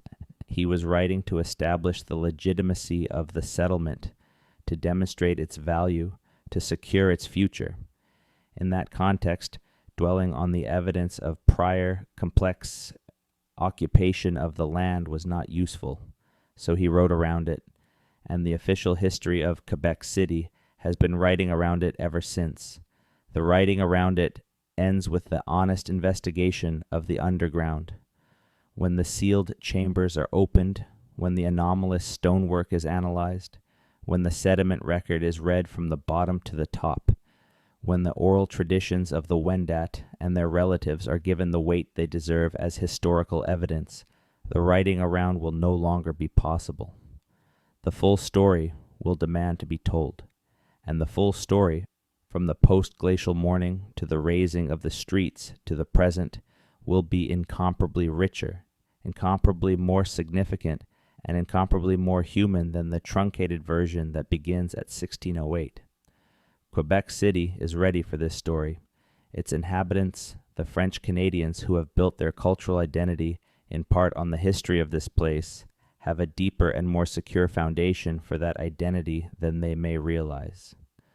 The story of French Canada's founding at Quebec City is not diminished by the 10,000 years of human history that precede it.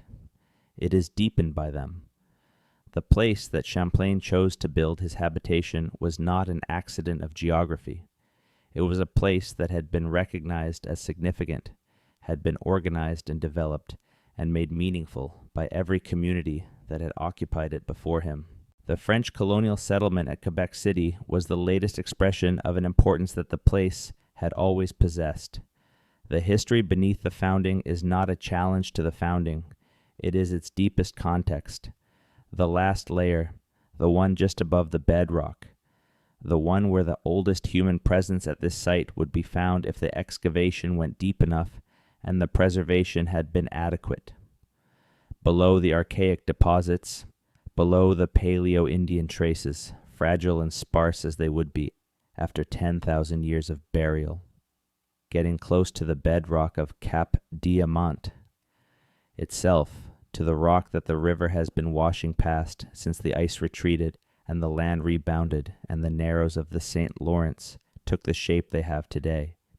At this depth, the evidence for human presence would be very sparse, not because people were not here, because the passage of 10,000 years, even with the preservation advantage of the fill above, degrades organic material and disturbs inorganic material and shuffles and blends and rearranges the traces of human activity until what is left is fragmentary, difficult to read, easy to misattribute or to miss. A flaked stone tool, a charcoal deposit from a fire, a pattern of subtle staining in the soil that, once recognized, is unmistakably the product of human presence. This is the archaeology of the deep past, and it is the hardest archaeology to do, especially in an urban environment where 10,000 years of subsequent occupation have compressed and disturbed the oldest layers. But it is possible, and when it is done, when the investigation finally goes deep enough to touch the first human presence at this location, what it will reveal is the point of beginning, the moment when the long story of this place started. The first human beings who stood at this cliff above this river and recognized it as significant, as worthy of their attention, as a place they would return to and tell others about, and eventually organize their lives around. That recognition, that first moment of human engagement with this particular configuration of cliff and river and sky, is the beginning of the story that the fill is standing on. It is the foundation of the foundation of the foundation. And somewhere, 10 feet below the raised streets, and thousands of years below the colonial occupation, and all the subsequent layers of human investment and organization and meaning-making at this extraordinary place, the trace of that beginning is still present, not as a dramatic find, not as something that announces itself, as a scatter of stone, a shadow in the earth, a faint signature in the chemistry of the sediment, but present, continuous with everything that came after. The first word of a very long story that is still being written, still being lived, still echoing in the traditions of the people whose ancestors told it first and whose descendants are alive today, to insist that it be told again, fully, honestly, completely, without the 10 feet of fill between the truth and the world. The streets of Quebec City were raised by 10 feet. What is beneath them is extraordinary, and the world is finally asking the right question. The stones are there, the chambers are there, the carved work is there, the sediment record is there, the oral traditions are there, the communities are there, all of it waiting, all of it ready. 10 feet down, and the full story of this place is intact, patient, and more than ready to be told. The river moves, the cliff stands, the underground waits, and somewhere below the cobblestones of the most beautiful colonial city in North America, the long, deep, true history of this place is waiting for the investigation that will finally do it justice. 10 feet down, and everything changes. The question of what was used in terms of ceremony and cosmology in the underground sacred spaces of Quebec City is something that only the combination of physical investigation and deep engagement with indigenous oral traditions can answer. But there are things that can be inferred from the broader pattern of how underground sacred spaces were used in northeastern North American cultures at various periods. The use of underground and semi-underground spaces for ceremony is documented across many northeastern cultures. The sweat lodge tradition, which involves the construction of a small, enclosed space and the creation of intense heat for purification ceremonies, is one of the most widespread. The use of underground or semi-underground spaces for vision quests and other forms of extended ceremonial isolation is documented in various traditions. The construction of ceremonial structures that were intentionally built into or against rock faces or cliff walls, taking advantage of the rock's presence as a boundary between the everyday world and the world of powerful forces, is documented at several northeastern sites. The cliff at Quebec City, with its dramatic presence and its association in the oral traditions of the connected peoples with the boundary between worlds, would be exactly the kind of location where these traditions of underground and cliff-associated ceremonial practice would concentrate. The sealed chambers below the lower town, the anomalous passages that lead into the cliff face, the features that successive generations of workers have encountered and been unable to explain within the colonial framework. All of these could be the physical remains of a tradition of ceremonial use of the underground and cliff environment at this location that extended over centuries or millennia. The specific material found in the chambers, where it has been described in detail, is consistent with this interpretation. Red ochre, the material whose presence in ceremonial and burial context is documented across thousands of years of northeastern North American archaeology. Deliberately arranged animal bones, a feature of ceremonial deposits in many northeastern cultural traditions, where specific animals or specific parts of animals are placed in specific configurations as part of ceremonial practice. Carved stone objects, whose forms go beyond the functional and reflect the symbolic systems of the people who made them. All of these, in the configurations described by workers who encountered the chambers over the centuries, are the signatures of ceremonial practice, not domestic occupation and not military construction.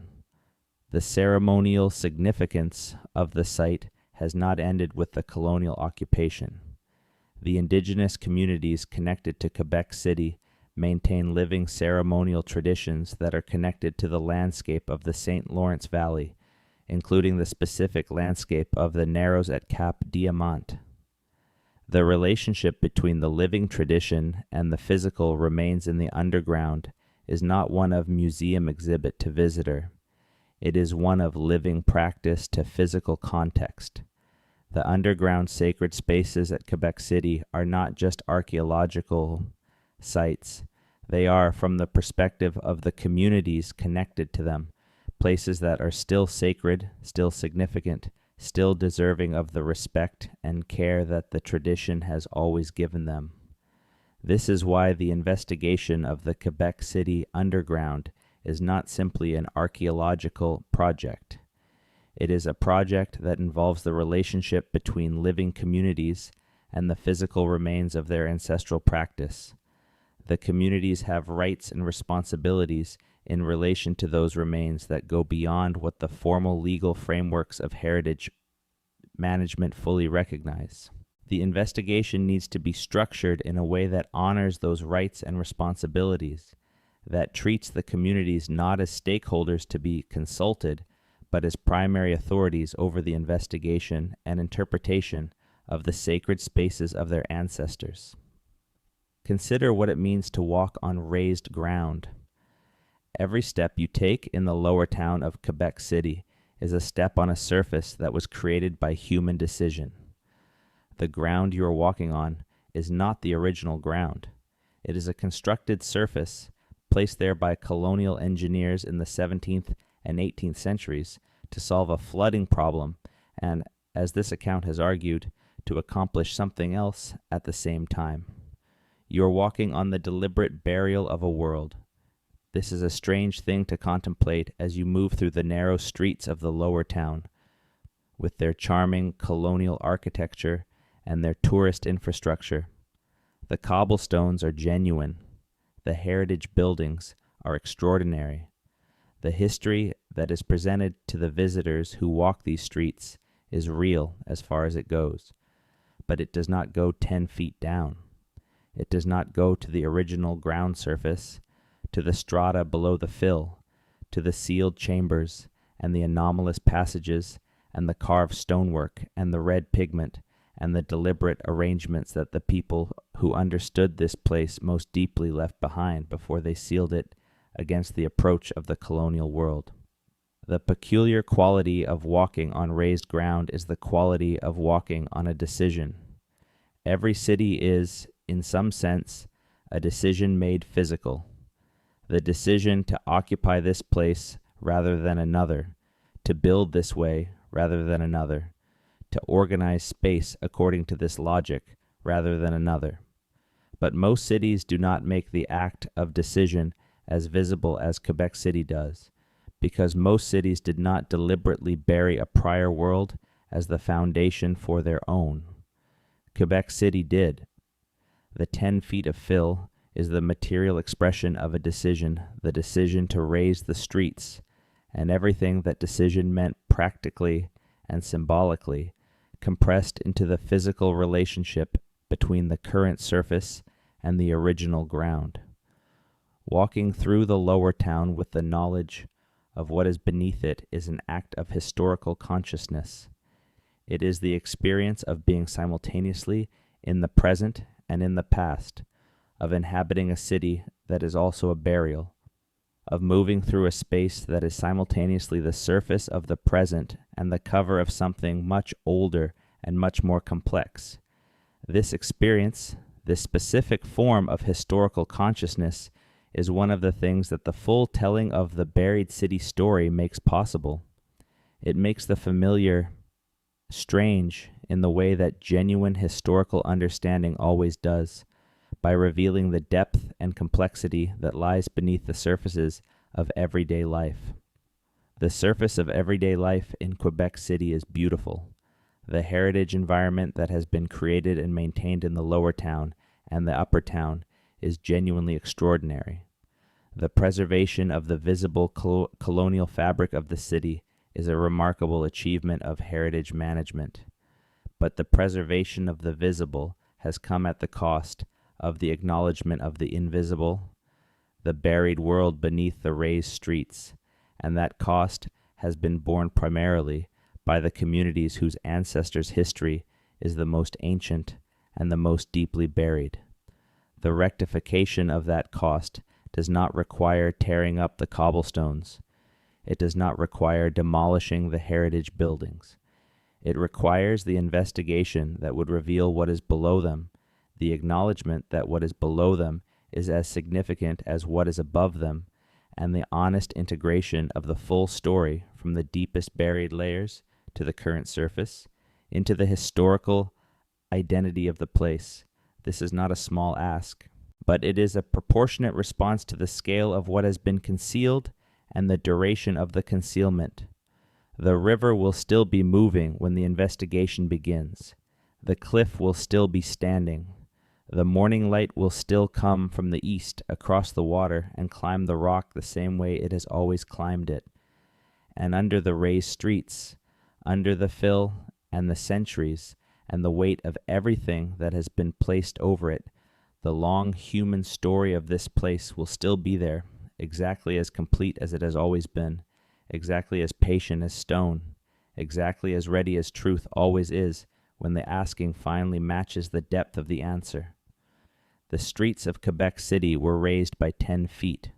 What is beneath them is the unacknowledged foundation of one of the great places in North America, a foundation of 10,000 years of human engagement, with a cliff and a river and the extraordinary geography of a narrows that controlled the movement of an entire continent's traffic, a foundation of ceremonies and constructions and traditions and accumulated knowledge that the colonial occupation attempted to bury and could not fully destroy, a foundation of indigenous civilizational achievement whose full character is still being discovered from the LiDAR surveys that reveal the organized landscape above the surface to the ground-penetrating radar anomalies that hint at the organized space below it.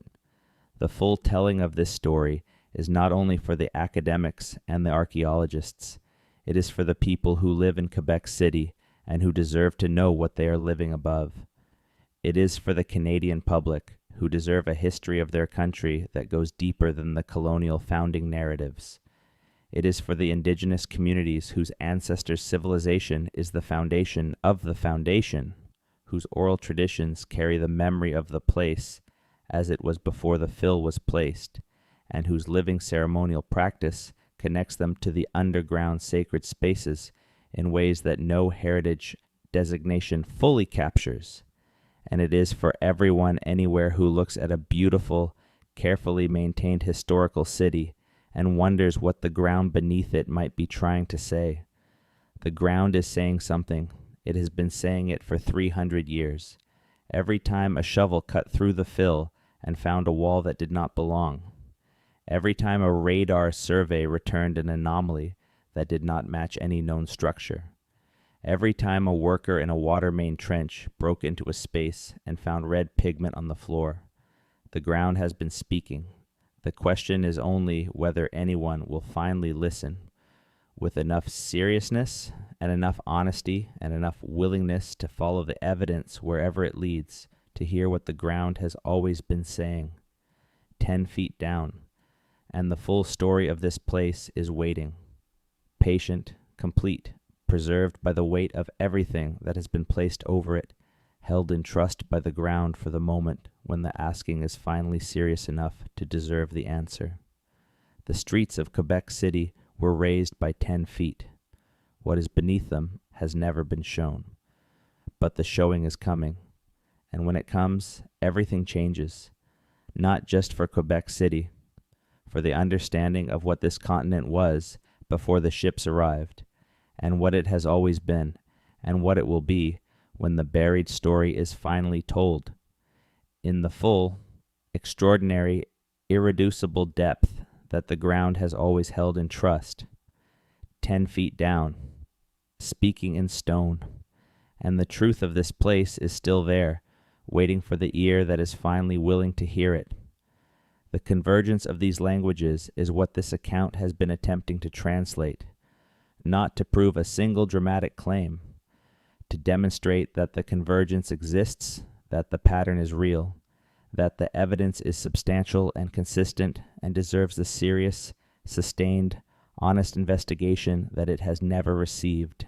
The translation is necessarily incomplete.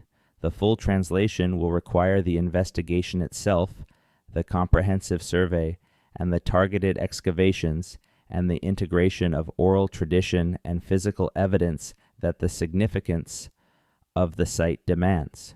But the outline of what the translation will reveal is visible even from the fragments that exist.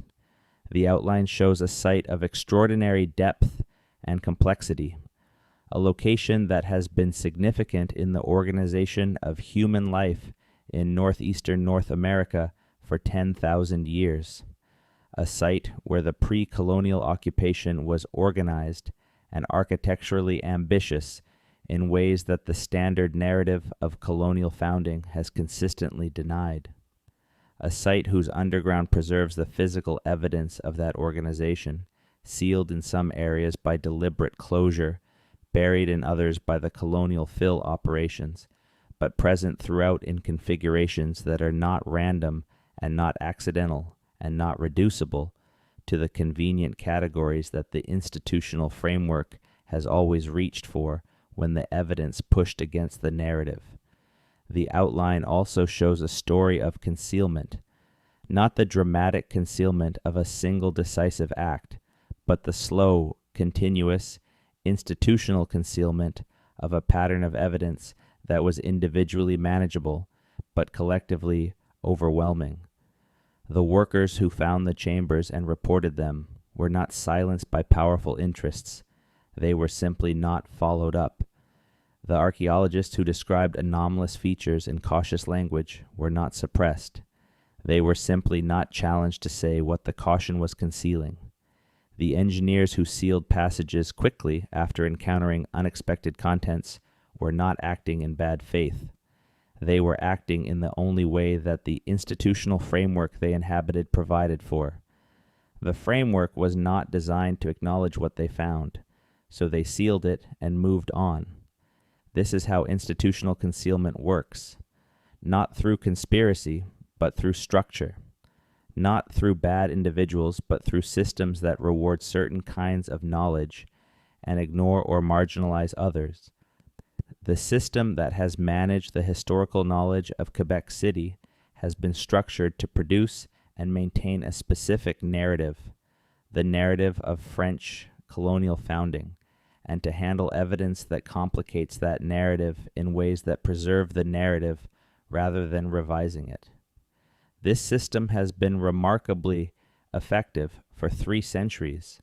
It is becoming less effective. The tools have improved. The public interest has grown. The indigenous communities whose history is the deepest buried have become more effective advocates for their own historical authority. The cracks in the narrative are widening. The cracks are not appearing because the narrative is false. The French colonial history of Quebec City is real. The significance of the city in Canadian history is real. The extraordinary heritage environment that has been preserved above the raised streets is genuinely extraordinary. The cracks are appearing because the narrative is incomplete, and incompleteness has a way of making itself felt. Eventually, the things that are not said press against the boundaries of what is said.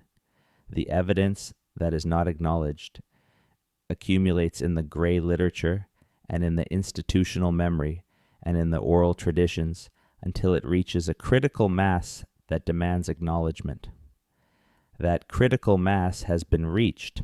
This account is not the first to argue that the underground of Quebec City deserves a more serious and more honest investigation than it has received.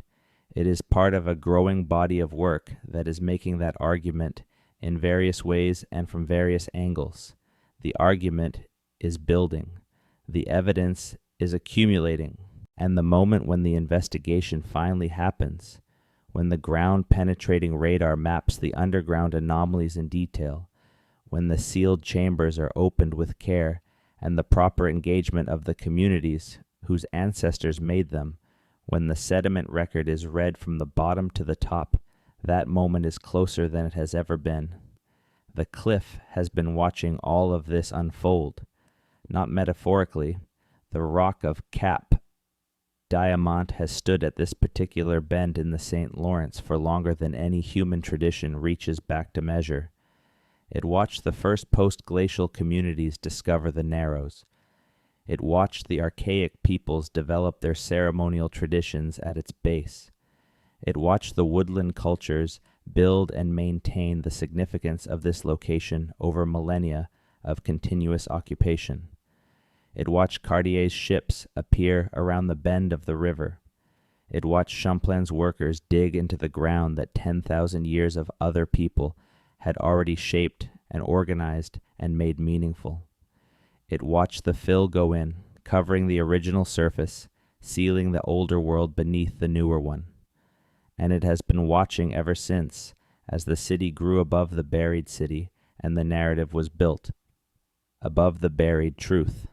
The cliff does not interpret any of this. It is rock. But the human beings who have engaged with the cliff, who have built against it, and in it, and around it, and over it, have left their records in the substrate, and in the underground, and in the traditions that have survived the colonial transformation. Those records are the archaeology of the human relationship with this place, and they extend much further than the official history acknowledges. The full archaeology of that relationship is the Buried City Project, not just the colonial buried city, the lower town below the raised streets. The complete archaeology of the human relationship with this cliff and this Narrows and this extraordinary geographic location from the first post-glacial occupation to the present. That archaeology has not been done, but the case for doing it is overwhelming. The evidence is substantial and consistent. The tools exist. The communities whose history it is are present and engaged. The significance of the site in terms of what a complete investigation would add to our understanding of the full human history of this continent is without parallel in northeastern North America. The streets of Quebec City were raised by 10 feet.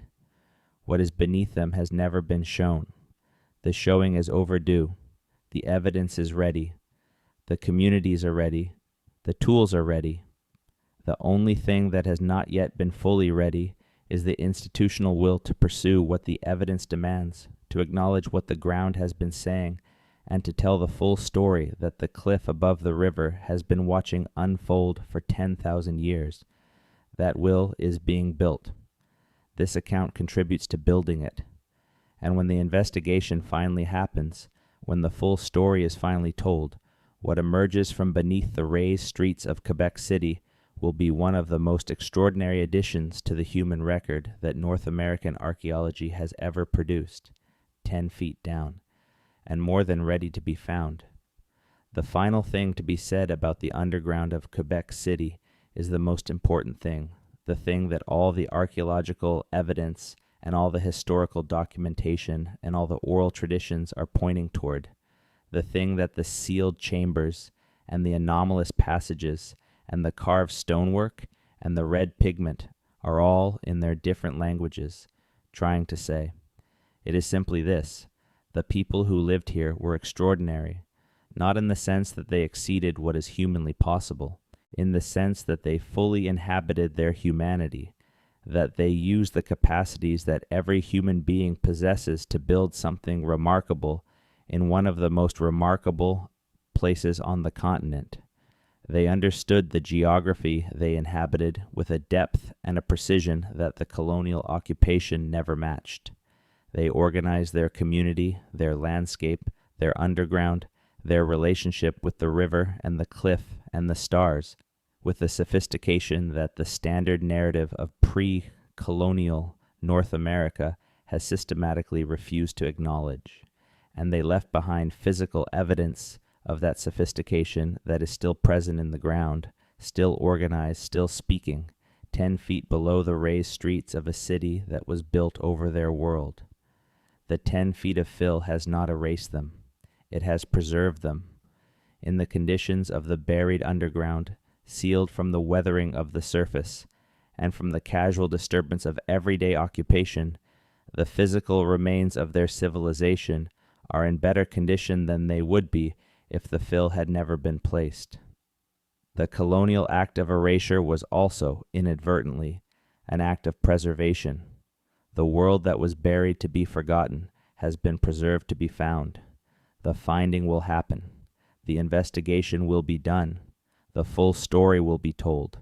And when it is, what will emerge is not just the history of Quebec City. It will be a demonstration of the depth of the human capacity for organized, sophisticated, beautiful civilization in every part of the world where human beings have had the time and the space to develop it. The pre-colonial peoples of northeastern North America were not primitive. They were not simple. They were not living in a state of nature waiting for civilization to arrive. They were civilization in forms that the colonial narrative was structured to deny, and that the buried underground of their most significant sites is now patient and complete and entirely ready, waiting to prove. The streets of Quebec City were raised by 10 feet.